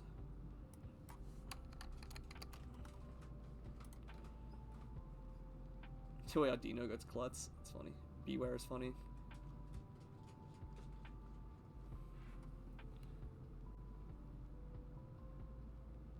Slitherwing clears? Oh, as a bug type? I'm gonna say Buzzwole clears Slitherwing, but go off, King. I'm a big Buzzwole believer. Paul Corona. Yo, okay. I really want... I'm so mad that, like, Legends ZA is just, like, not singles compatible currently. Like, it's gonna be at least a year before we actually have real abilities for these mons. Slitherwing gets Hurricane specifically for Buzzwole. I mean, doesn't Buzzwole get dual wing beat? It's broken as long as it isn't your defogger. Yeah, that's facts. Yeah, absolutely. If I've defogged with Mega Scizor way more than I honestly should admit, and it's such a waste.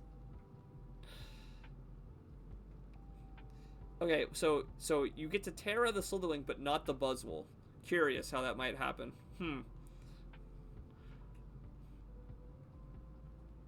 Once it starts LARPing as Corviknight, it pops off.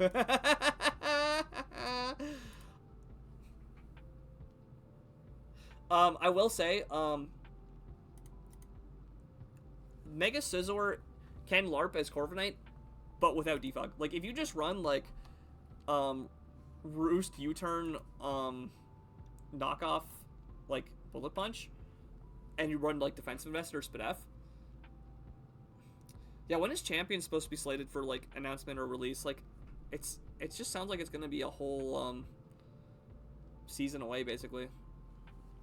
But yeah, like, I actually really like Pivot Mega Scizor because, there's some games where, like, if you run full Spadef, you will tank a fire move and then knock off the mon that hit you. And, all of a sudden, like, you know, they lost their check to you. It was supposed to be last year. Oh my god. Of course it was. Classic. Mid this year. Well, to be fair, so February 27th, which is 1, my birthday, and 2, the official Pokemon Day. That's usually when they do their big announcements. So, come February 27th, there'll probably be news about that. It's also Friday. Day before Worlds, yeah. Because the last time they mentioned anything about Champions was last February. Is that the day I'm bringing my PS2 over? You can do that any day of the week. Any day of the week. Yeah, no, I actually agree. Like it's the biggest issue with Mega Scizor is that you want to run like 6 different moves almost all the time.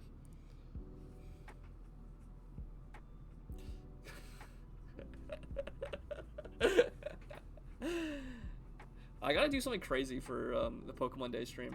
I should almost plan that in advance. That'd be really fun. But yeah, no, I found out like like a couple years ago that my birthday is quote unquote Pokemon Day because it's the day that the original Red and Blue released. And so every time it's like I wake up for my birthday, you know, I'm like chilling in bed, I'm like, you know, being lazy, and I tune into the Pokemon Direct and I'm like, ah yes, news.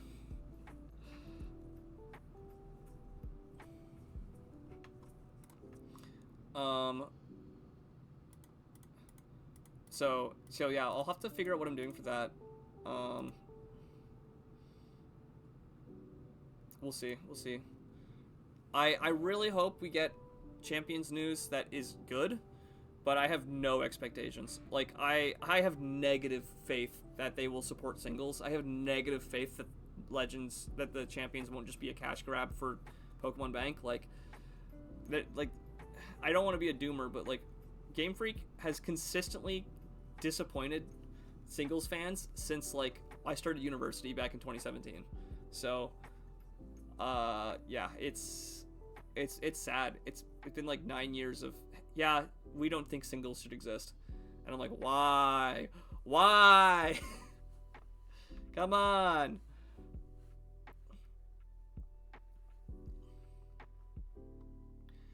Oh, it's already 6 o'clock. Damn. Absolutely, yeah. No, I think doubles is awesome as like a concept. I just like, I don't know. There's something about like the way they like have formats that never really messes with me. Singles has never really been a thing on cards. So here's my issue. Singles was huge. Like I remember when I was a wee lad, and I had Black and White on my DS, and I would stay up all night, you know, running around, grinding, and playing the game like a goober. And then I discovered that there's a bunch of YouTubers that do Wi-Fi battle videos, like my boy Shofu, like my a bunch of other similar content creators who, like, you know, like, oh yeah, me and my buddy, we're playing 6v6 Pokemon, you know, and we're here for fun, you know, we got our cool sets. Like, you know, there's so much YouTube game and like content creator game of like, hey, we're gonna play 6v6 singles, because it was well supported in Gen 5 and Gen 6, And then Gen 7 came along, and and Gen 8 especially, Gen 8 even more so, but they just completely trashed the options to have reasonable 6v6 battles online. So,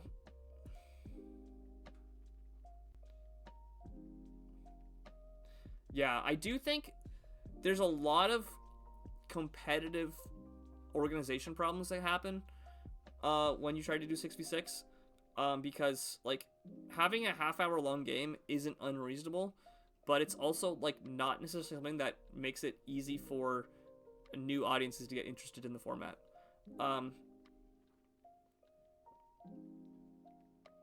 Doubles was better balanced. I do not think doubles is better balanced. I think that it's easier to run a competitive event for doubles than for singles. It's a better spectator sport. Yes, absolutely. VGC is a much better spectator sport, which is the important thing. And like if you've watched like a double stream, or like watch like commentary on doubles, like the amount of mind games going on in a single turn is insane.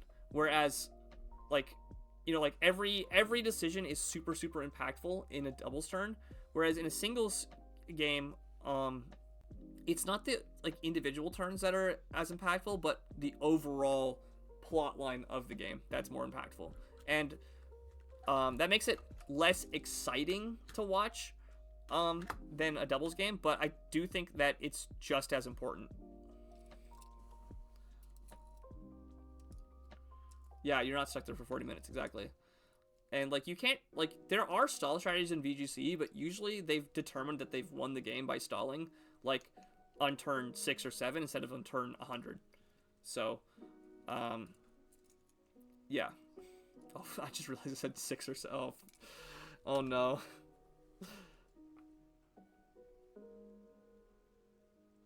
Temtem came out, so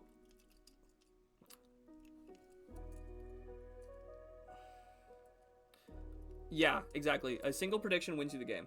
And like that's exciting, but I don't think it necessarily makes the best competitive format as a competitor. Is kind of like my perspective on it. And like I think that if the competitive scene for Pokemon was more similar to like how Magic the Gathering is supported, like where like you have 50 minutes to play a best of 3, I think that that would be like ideal, but I also think that that would not be the best for overall like viability of the fan base and like getting new people interested. Is how I'd put it. Like I think it's definitely a marketing reason. Competitive doubles is best of 3. Yes, I know. But like I don't know, yeah, like I competitive doubles being best of 3 is good, but I think that like singles is like when you play a singles match, like you were there like for a test of like endurance, whereas when you play doubles, you are like you have to be like hot like off the rip playing. And I think it's two very different competitive scenes, and like I personally prefer singles, but like doubles makes a better thing.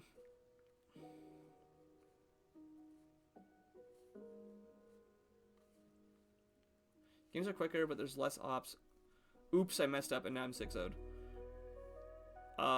No, I would argue doubles is more. It's easier to get 4-0'd in doubles than it is in. Yeah, high-level singles tourneys are best of 3. No, in doubles, one turn is oops, I messed up. Like I made the wrong protection and I lost the game. Whereas in singles, like like if someone like sets up on your face, like you have more options to deal with it. Yeah, no, draft being best of 1. You can throw a game like that, but you can come back in the next match. Yeah, exactly. Like, yeah. And like some of you know this more than I do, but in some of our older leagues, we used to run playoffs as best of 3. And the only reason we don't is because honestly is because of time commitment. People in draft have no time to even play their games best of 1 like during regular season, And so what happened is during draft playoffs where we had best of 3 playoffs, like it was just too taxing on people's schedules to like say I need to sit down for an hour to play an entire best of 3 set. And because people like wanted to make changes in between games, they had like, you know, there's like 10 minutes of break for like editing teams, like that whole aspect. It's just so time draining is more so the issue.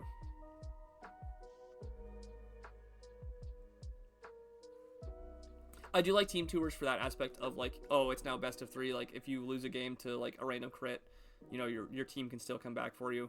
But I also, the team tour we played in most recently, the PGP, I do not like their like singles format. I do not like the high tier Terras. I do not like the overall power level.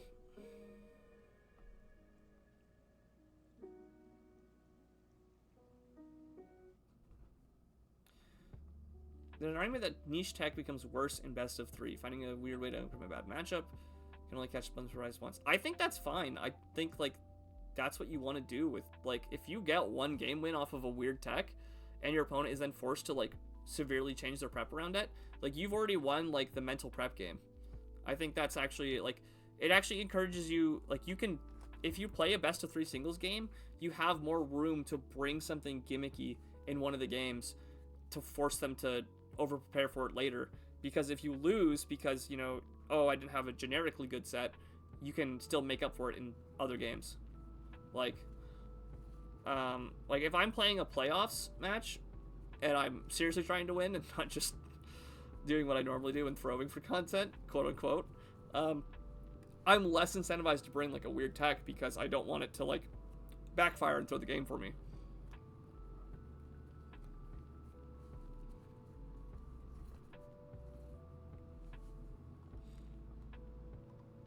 But that's just my opinion on the matter. Like I don't know. Draft is really interesting. I love draft because there's so much room for expression, and this is a big reason why I don't like to play like OU and like those type of like tiered, what's the term for it? Laddered formats.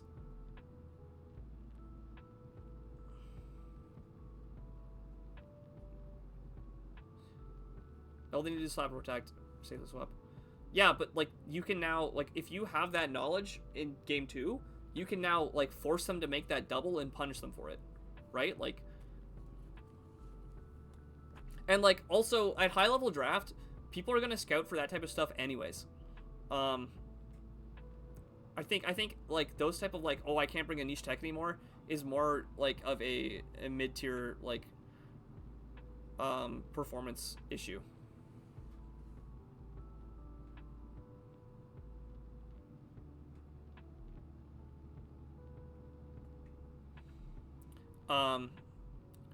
And what was I going on about?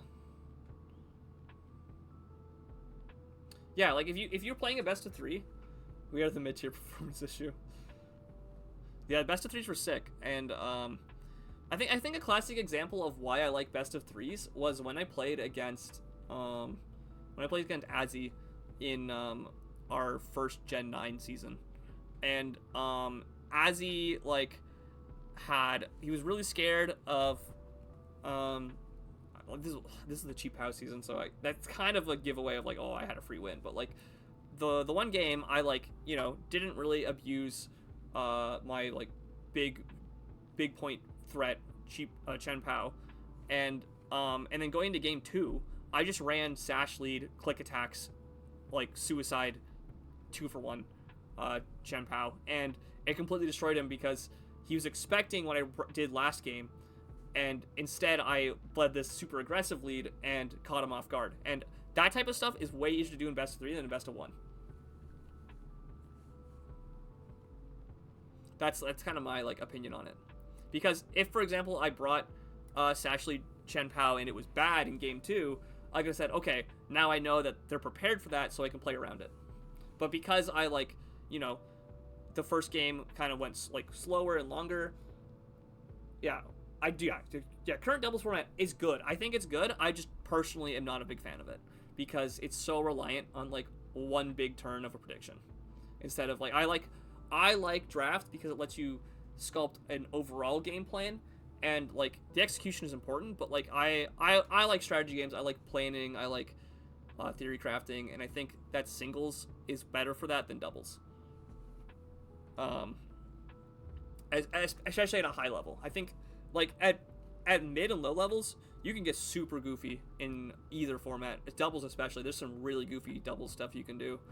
But like I think at a high level, like if you've seen what like the meta analyses of doubles like formats look like, it's literally like 5 mons are identical on the top like 3 teams. Like I'm generalizing obviously, but like if you like a lot of VGC formats, like they are just the same 6 or 7 mons on every roster. The chalk days of like was Crest, Lando, Heatran, those cores, like they just dominate. Like it just became so samey, and so I think that's why I've liked the concept of doubles, but I don't like the execution and the overall competitive layout of it. Is how I'd put it. But yeah, I do think a draft format for doubles would fix a lot of the like things I find annoying about doubles. But I also think that like a tier list for doubles, like if you look at a singles tier list for draft, there's so many mons on here that would have completely different standings because of what they do in doubles as opposed to singles. Like Incineroar is 10 points on a singles tier list here, right? Incineroar. This mon would be like 20 points, but like it's so hard to judge like how good a mon is in doubles versus singles, because in doubles, like it's move pool that determines move pool and like overall role playing that determines what makes a mon good or broken or good or bad. Whereas in singles, it's so very much like stat and offensive prowess coded for what determines if a Pokemon is good. So it's so alien to singles players.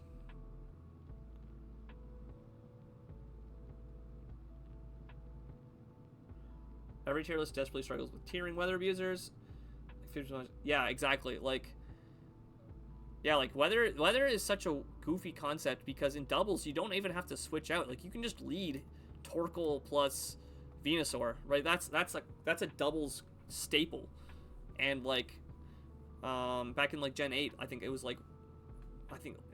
huge part of the metagame was Torkoal plus Trick Room or Torkoal Venusaur, like, and that completely changes how you look at mons in singles. Or like Thundurus, for example. Thundurus is like, a 14 point, it's not terrible, it's not bad, but because it has prankster shenanigans in doubles, it becomes an entirely different level of threat.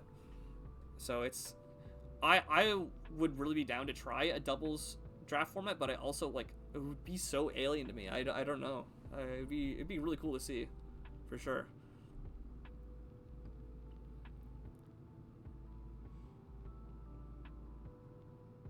Yeah, like all of a sudden every slow tier mon, every like, Melmetal, becomes so much stronger because of how Trick Room is used. And even another big thing about doubles is Pokemon that have access to Trick Room but don't even abuse it become so much more powerful. Like because of Imprison shenanigans, because of undoing Trick Room, like Chandelure. Chandelure is another mon that, like, it has Trick Room and it would never really use it in singles, but in doubles, it's like, it's huge for it that it gets access to the move just so you can turn off other Trick Roomers. It's really interesting. You play a bit of VGC Draft and it's fun. Okay, I might have to try out a season of a VGC Draft because it's definitely something I've been wanting to try. I just haven't set aside the time to do it. It does feel less competitive than singles. Okay, that's it.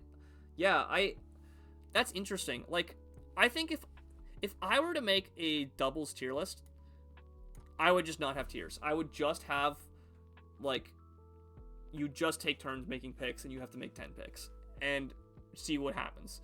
But I do feel like, whoever goes first would just take Incineroar and or in Orlando. Like there'd be some like it would just make the early picks feel so much more useful than the late picks because the like 1 or 2 mons that define doubles are so much more important than like the supporting mons.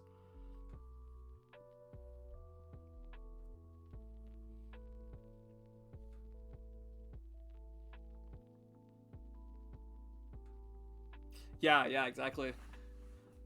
I do really like how that whole like planning out plays, like planning out play-by-plays and doubles. Your impulse, is that the one that like just that lowers stats? Is it lowering defenses or offenses? Let me look.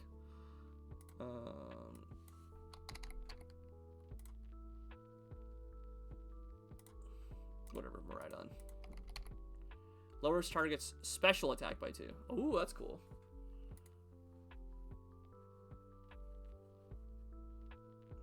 A lot of things that Incineroar does can be done by mons for cheaper. Ooh, okay, yeah. So that's why I was like, I feel like if you did a no point draft, it would be bad. Where's the top tiers? Yeah, that's fair. Yeah. Like, what else are you gonna find that does what, what's a doubles mon that I'm thinking of? What are you gonna find that does what, oh, I just cannot. Yeah, Golden Go. There we go. That's a classic example. Golden Go's so stupidly broken in doubles. Yeah.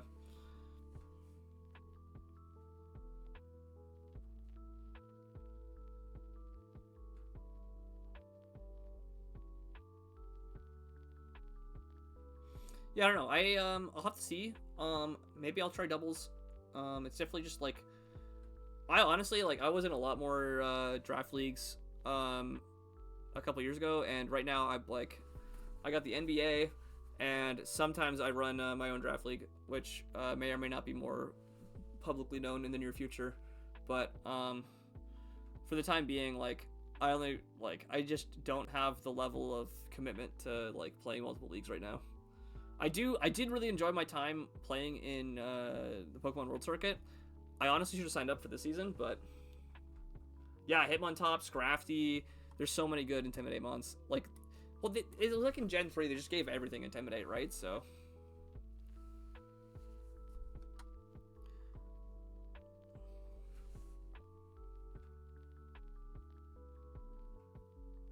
But, like, one of my favorite things, like, about Gen 9 specifically, is Arcanine, Arcanisui. Oh, yeah, there are Shifus. The guaranteed crit mons are huge. Urshifu's ignoring protect is ridiculous in doubles. It's such a like a flavor text in singles though. It's like you play singles and you look at its abilities like, oh, this is useless, and then you play doubles like, this is literally the most broken thing known to man. So, but yeah, like yeah, I was thinking about signing up for PWC this season, but I was just like, nah, I want to like focus on my own projects right now. And the big thing that I liked about PWC is, and this is like my big glowing review for Gen 9 overall, is that the whole Terra debate has made so many leagues so unique and interesting. And they all test like different skill sets, I feel.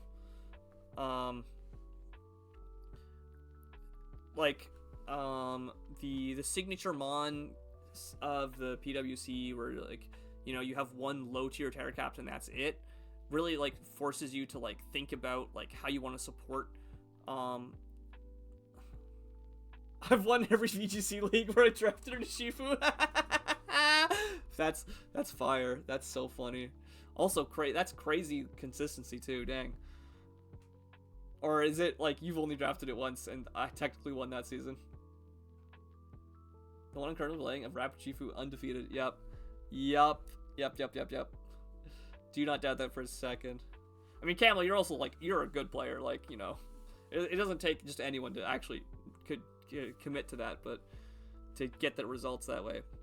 But either way, I'm probably gonna end stream soon. Thank you guys for coming out. I gotta figure out what exactly my schedule is for the next little bit, but I will probably not be leaking too much of my draft plans, like I did earlier today. Don't snipe me, haha. But I probably will do some match reviews later this season. Oh dang, 4 VGs. That's crazy. Let's go. Holy. That's yeah. That's definitely the money where your mouth is. So but yeah, I'll probably do some match reviews later this season. I might even run like, I've honestly been thinking about trying to play ladder again, but like Showdown ladder is just so taxing. It's so boring. I'm not a big fan of it. But I will be playing some I won't snipe, don't worry, trust. Yeah, I'm thinking about Rillaboom as a Terra Captain to go with Belly Bolt. Honestly, like, I've had some really goofy draft plans in the past, and so I'm just like, I'm just gonna wing it. I'm gonna take whatever I can get, because throwing my first pick for content means that like I'm gonna be behind the 8-ball in terms of like raw power level, because the NBA specifically like is so high tier focused. Like a lot of matchups come down to like, oh, I don't have an answer to Iron Valiant, or oh, like what do I do about Iron Bundle, or oh, does Melmetal own me or do I own it? Like, whereas other leagues where it's like different levels of power level have different like ways of approaching matchups, I feel. So that's. You want some peak rage bait? 1v1 Battle Factory. Is that the one where it's like you are given a randomized team, or is that the one where you like you build a team of like 6 months but you only ever pick one? Because I know 1v1 is like a really interesting metagame, but also like, do they Fisher legal? Oh my god.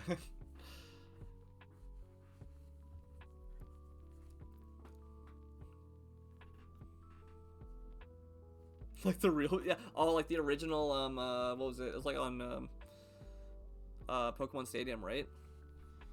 Oh, honestly, that's what I should play. I should play like, Pokemon Stadium or Pokemon Gale of Darkness. That'd be a sick thing to run. In Emerald, yeah. But yeah, so, I'm probably gonna try, streaming some replays later. You're given 3 random ones and you pick one. That's awesome. That's so funny. Do you know what your opponent gets, or is it just you just pick one? It's you don't like. There's no team preview, right? In that generation, we love gambling. We love Balatro.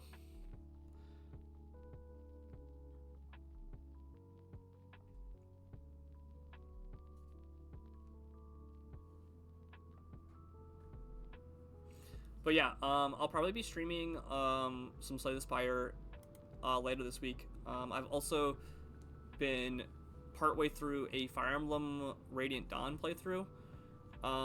So if you're a big Fire Emblem fan, like Mr. Polito Shark is, who claims to be at least, Polito Shark is a fake fan. He's only ever played 3 houses. Don't at me. I'll be running some of that later this week, and I'm gonna be trying to stream pretty regularly. For most of, that's the current gen, okay. I'm going to be trying to stream pretty regularly for most of this year. There's a bunch of creative projects I really wanted to try out. It's my big New Year's resolution. And we'll see what comes of it. If the NBA folks really need, you know, their Twitch streamer for content purposes, let me know. New mega tier list? Yo, you know what? Maybe I'll do that later this week. Maybe I'll do that on like Thursday or Friday. I'm gonna be real. I think the new mega designs are all kind of lame. I do not like the stat distribution of 90% of them. However, I will say Mega Starmie's the GOAT. Mega Starmie, I was not sold on it until I saw its like animations in game. It's so funny. It's so cool. Like, Mega Starmie, it looks goofy, but it owns it. And like, and then I look at the other megas and I'm like, wow, they gave Mega Garchomp Z and Mega Absol Z and Mega Lucario Z 151 speed. Why? Like, it's just so clearly like meant to be strictly better than the other previous megas. Like, if you look at the like Mega Aerodactyl is 150 speed, right? Like, this is blazing fast. It is blazing fast. Yeah, like why would you go out of your way to make these other Pokemon 151? It's literally just to make the other megas no longer relevant. It's literally just to power creep them. Like if you made them all 150, you know, problem solved, right? Like they have game against each other. But now you just have the good megas from previous gens and you have the even better megas from Z. Great Tuskification. Dude, my biggest gripes with Gen 9 is how brain dead turn your mind into Great Tusk. Yo, we should just run a season where everyone has Great Tusk on the roster. That would be such a good season. That'd be such a good gimmick season. But yeah, like if I go, what's the format for this? What's it called?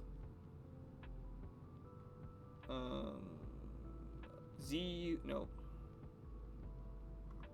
Legends. What's it called? Legends ZA. Legends ZA. Oh yeah, there we go. Like if you look at the megas in this gen,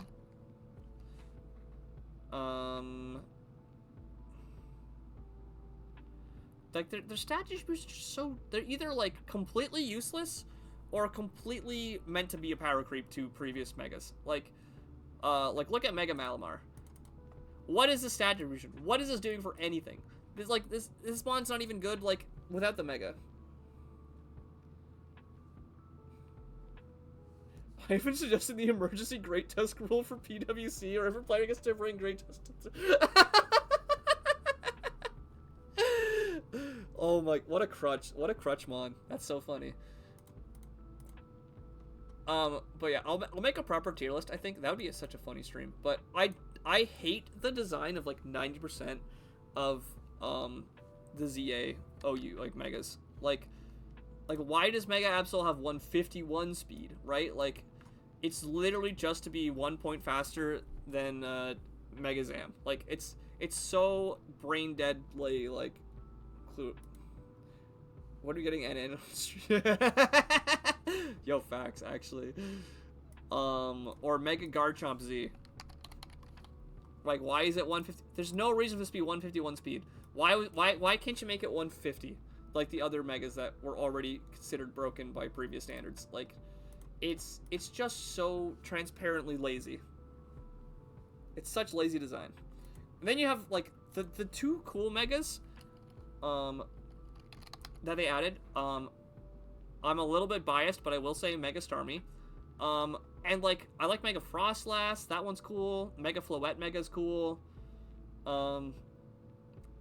Mega Gliscopod is at least interesting from like stat division wise, because Gliscopod's biggest issue was Mega Chomsky sometimes. Dude, I don't know. It's 151 speed. I don't know how that can be bad. Like I don't know how you can be bad with 151 speed, 141 special attack. I think that's a good thing. Like it's skill shot. That's fair. That's fair. I do think like no item chomp has always been debated as like, you know, oh, it sucks. But like 151 speed, like hello? Like even if you don't run special moves, you just keep the 130 attack. You can just be a 151 speed Swords Dancer. That's ridiculous. It's faster than everything that's not Choice Scarfed or not also a 151 speed Mega. Like, what are you gonna do? Run Regieleki into Garchomp Z? Like, it's just the design is just so lazy. Like, I don't. It's so power creepy. It's so like uninspired. Yeah, well, like I don't actually hate that they made Garchomp Z a special attacker because, like if you look at its special coverage, it's got really good options. It's got really neat stuff you can run. Wait, it gets Vacuum Wave? How the heck does it get... What about this does vacuuming? Is it because it flies? Like, you know, like a jet plane? I'm so confused. Like, I think, like, Draco Meteor, Earth Power, Fire Blast, Surf, like, that's a cool special set.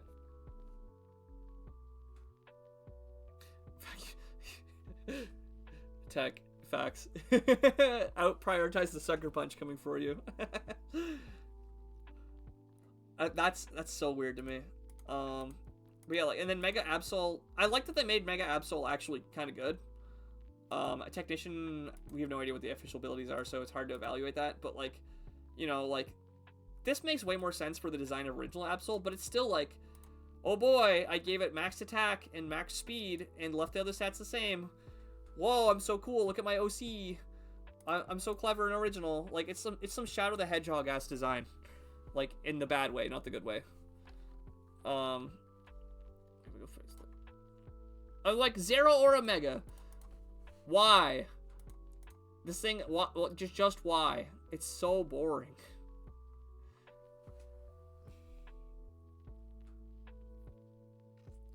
I honestly, I've seen the arguments for that, and like at the end of the day, I think pet mods are sick. I think pet mods are sick, and I'm glad they're seeing support, but like, Pokemon has always had this problem of the people who want to make like their own Pokemon, their own like fan designs, they just get way too obsessed with fan designs. I think like, I'm not trying to be like a Pokemon purist. Every Mega will get mad. yeah, exactly. I love fan games. I love pet mods. I think they're sick, but I just think there's so many people who get so enamored with fake mons that they forget that there's 1,000 plus Pokemon that already exist that they can already do so much with, but instead they're like, nah, I need to make the perfect fake mon. Unburdened Mega Halucha, yeah, exactly. Like, there's literally 1,000 Pokemon. There's so many different ways to play the game that you don't need to go out of your way to make an entire like 200 new fake Pokemon. Like, just make a ROM hack of an existing Pokemon game that, makes the game like more streamlined or more enjoyable or more difficult. Like, you don't need to go and make a whole new generation and generation specific gimmicks and all this other stuff to make a fun and interactive and interesting pet mod, right? So, like, I really like the concept of, I'm a little bit biased because I'm a big fan of this content creator, but I really like the concept of the too many types Pokemon mod that Alpharad did, because, it's just Generation 3, but haha, oops, there's a billion different types that makes the game, like, completely flip on its head. Or, like, he recently did Super Mario Mon, which is, like, it makes all these fake Mon, but they're just Mario characters redone as sprite work and given moves and abilities. And, like, that's kind of where, like, I feel like, they almost went a bit too far with making all new Pokemon with all new movesets, because you look at some of the designs for, like, the moves they get and the abilities and combinations is like, oh, this is just the best spike setter ever made. And it's like, that's cool, but it's also, like, really annoying to play with and really annoying to play against. So yeah, like, I think Pokemon, I'm not trying to be like a Gen 1 truther, but I think the Gen 1 Pokemon where they just have stats for the sake of being like, oh, this is a cool concept, or this is like what this creature would have, even if it's not optimal. That's true. The level of effort put into the existing mod changes is the same as, yeah, exactly, yeah, like yeah. I appreciate the effort. I just, like, there's some of, like, the optimal, like, designs where I'm like, you just wanted to make the most broken thing available, and, like, that's cool, but it's also, like, annoying. I don't know. Radical Red, yeah, the power creep. Like, power creep is inevitable, and it's gonna happen, and it's, gonna come in the way, but the issue that I have is that the power creep is just, let's make the laziest broken stat distribution we can possibly come up with. Like the Great Tusks and like the Buzzwole. Like, if you look at Buzzwole, I need to go in a different format. 1 second. This is like in vanilla Pokemon now, but like Buzzwole and Great Tusk, right? Like, look at these stat distributions. They are just all physical stats. They have almost the exact same spread. Right? Like,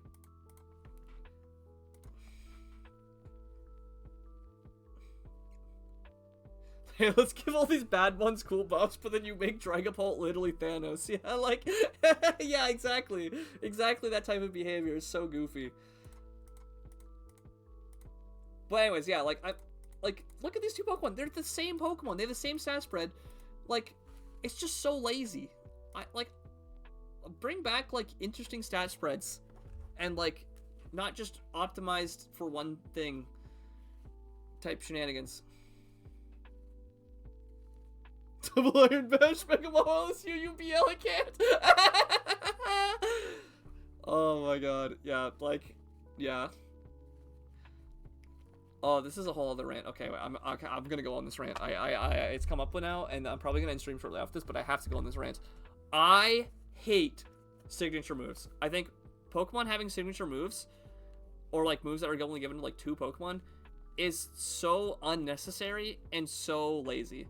I think that if you can make a Pokemon have a cool move, there's no reason you can't give it to like every Pokemon that deserves it. Bad take? Nah, I stand by this. I think if you want to make Pokemon interesting, instead of giving them a signature move, you give them a unique combination of already existing moves.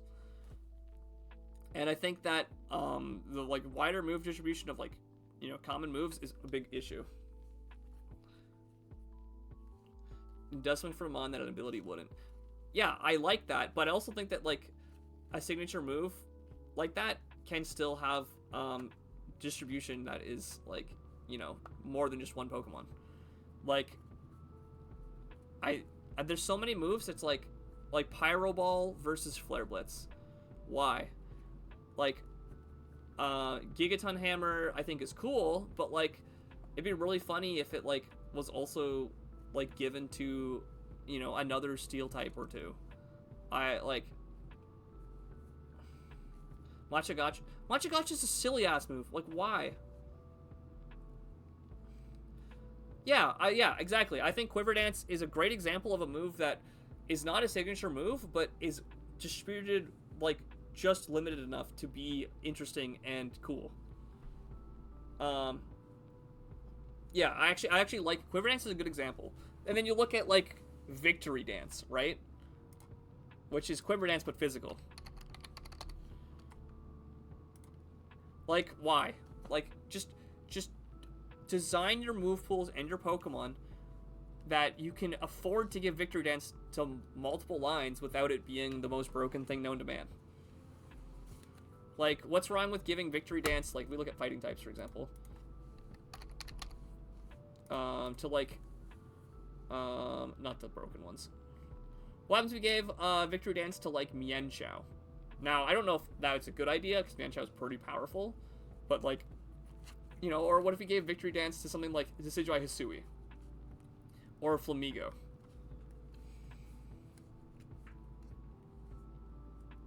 Yeah, it might be distributed in the future, but, like, yeah, I actually really like how Darkest Lariat went from being a signature move to being a, like, widely spread coverage move. I think that's really good for the game. And so, like, that's why I say, like, I hate signature moves, because I think they should just not be signature. I think if you make a move that is interesting, it should, you know, have distribution that's interesting enough. Move like Aura Wheel doesn't make sense to be distributed to non-Morpekos. I agree, but also, like, if you have to, like, I don't know, I think you can be more creative with the design space that doesn't require you to make moves that only have distribution on one Pokemon. And maybe that's, like, more of a challenge that, you know, a game developer would have a better opinion on than I do, but I generally think that, generally speaking, you can work with the tools you have to make interesting Pokemon designs and interesting, like, combinations and abilities without having signature moves like that. Yeah, or Order Up is so silly.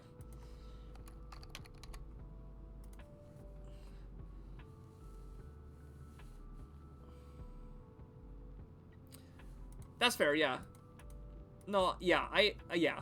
They're definitely two different things. I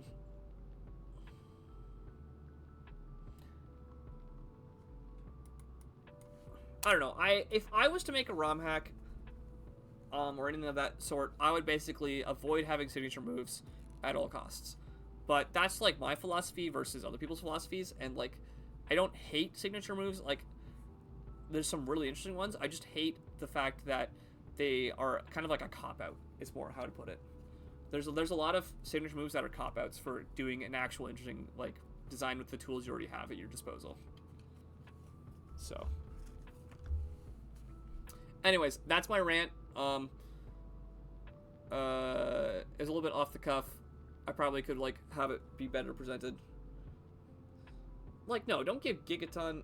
Am I wrong? Maractus will get Maractus Blast. Yo, Maractus should get Victory Dance. That'd be super on theme, right? Like, yeah. Okay. I want to do this example because I think Gigaton Hammer is a hilarious signature move, but I also think that there's a lot of Pokemon that it could be totally fine on and not be like the most broken thing known to man. So if I look at Steel types, so we're gonna scroll down to the lower tiers. So say for example, there's another one that has a signature move that like mind boggles me is the Clink Clang line. Like, why is Gear Grind not given to more Pokemon? Gear Grind is such a cool move. It's so interesting. Why would you not give it to like Meltan? Or even like things that are a little bit less like necessarily gears. Give things with Crab Hammer, Gigaton Hammer. What's that? Okay, let me go through Steel types. Sorry. Something that would swing a hammer. Probopass has his little nose things. Imagine if he had Gigaton Hammer, that'd be cool.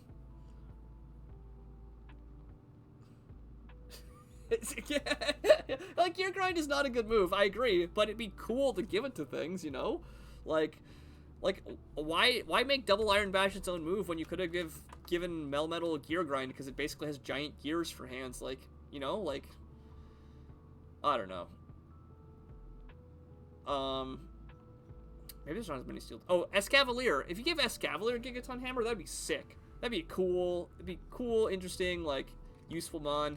Copper Raja giving a Gigaton Hammer. You know, like, sure, it'd be really strong and really broken, but it's a slow-ass steel type that's a low tier for a reason. Like, Bronzong. If you have Bronzong Gigaton Hammer, you hit them with the Hammer Dong.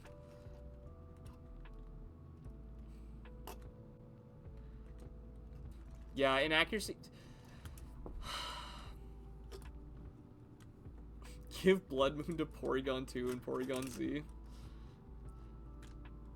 I mean, like, there's a lot of other, like, moon-associated Pokemon that could use Blood Moon. You don't even have to get, like, doesn't have to be a normal type. Like, imagine if, Clefable got Blood Moon, right? That'd be a sick, like, Cresselia getting Blood Moon, yeah.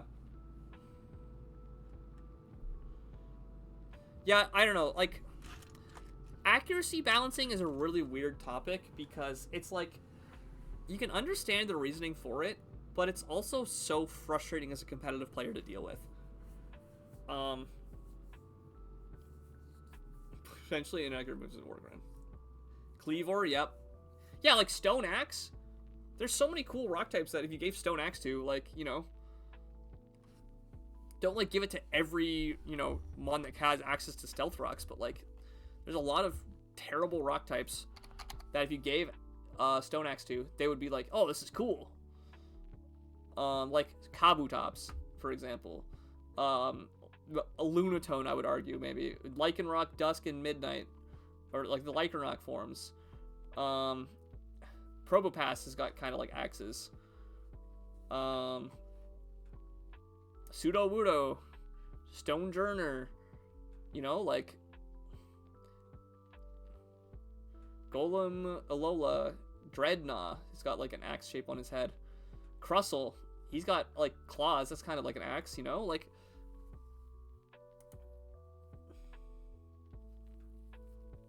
Anyways, yeah, no, I could go on a whole bunch of rants about move design. Like, I have hot takes, I got bad takes, I got everything in between, so...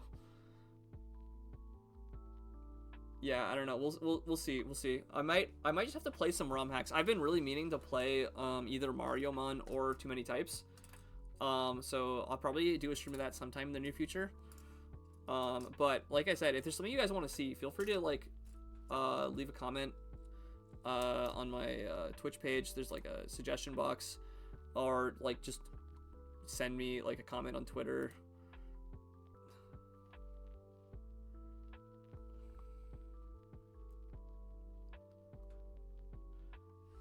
Full paralysis should be removed from the game. Ooh. I don't disagree. Yellow magic is evil, but it's also really funny.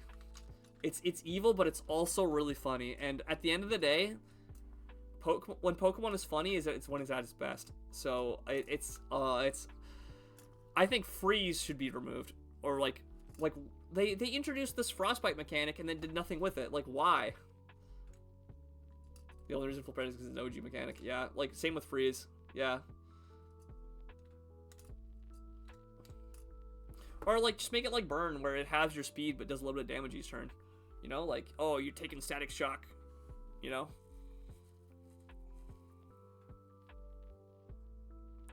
Yeah, it does. Hey, Royce, did you know that there's moves that you can thaw freeze with? I don't know if you've known this, but if you click Scald while frozen, you will automatically cure your frozenness. It's a really interesting mechanic you should learn more about.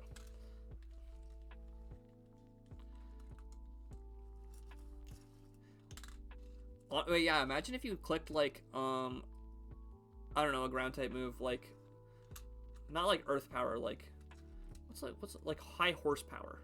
Imagine if you clicked high horsepower and it cured your paralysis. Or if you clicked like an ice move, like not freeze dry. Imagine if you clicked like ice punch and it cured your burn. That'd be really cool too, you know?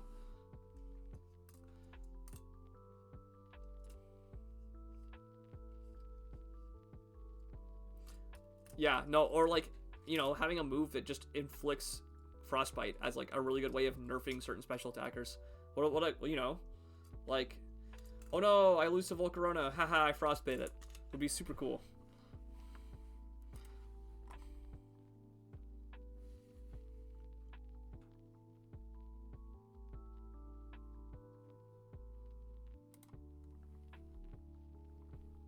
Okay, anyways, I'm gonna end stream. Do I have any other screens to show? Probably not. Oh, this is for any of you who are watching the Fire Emblem thing. This was my in between thing here.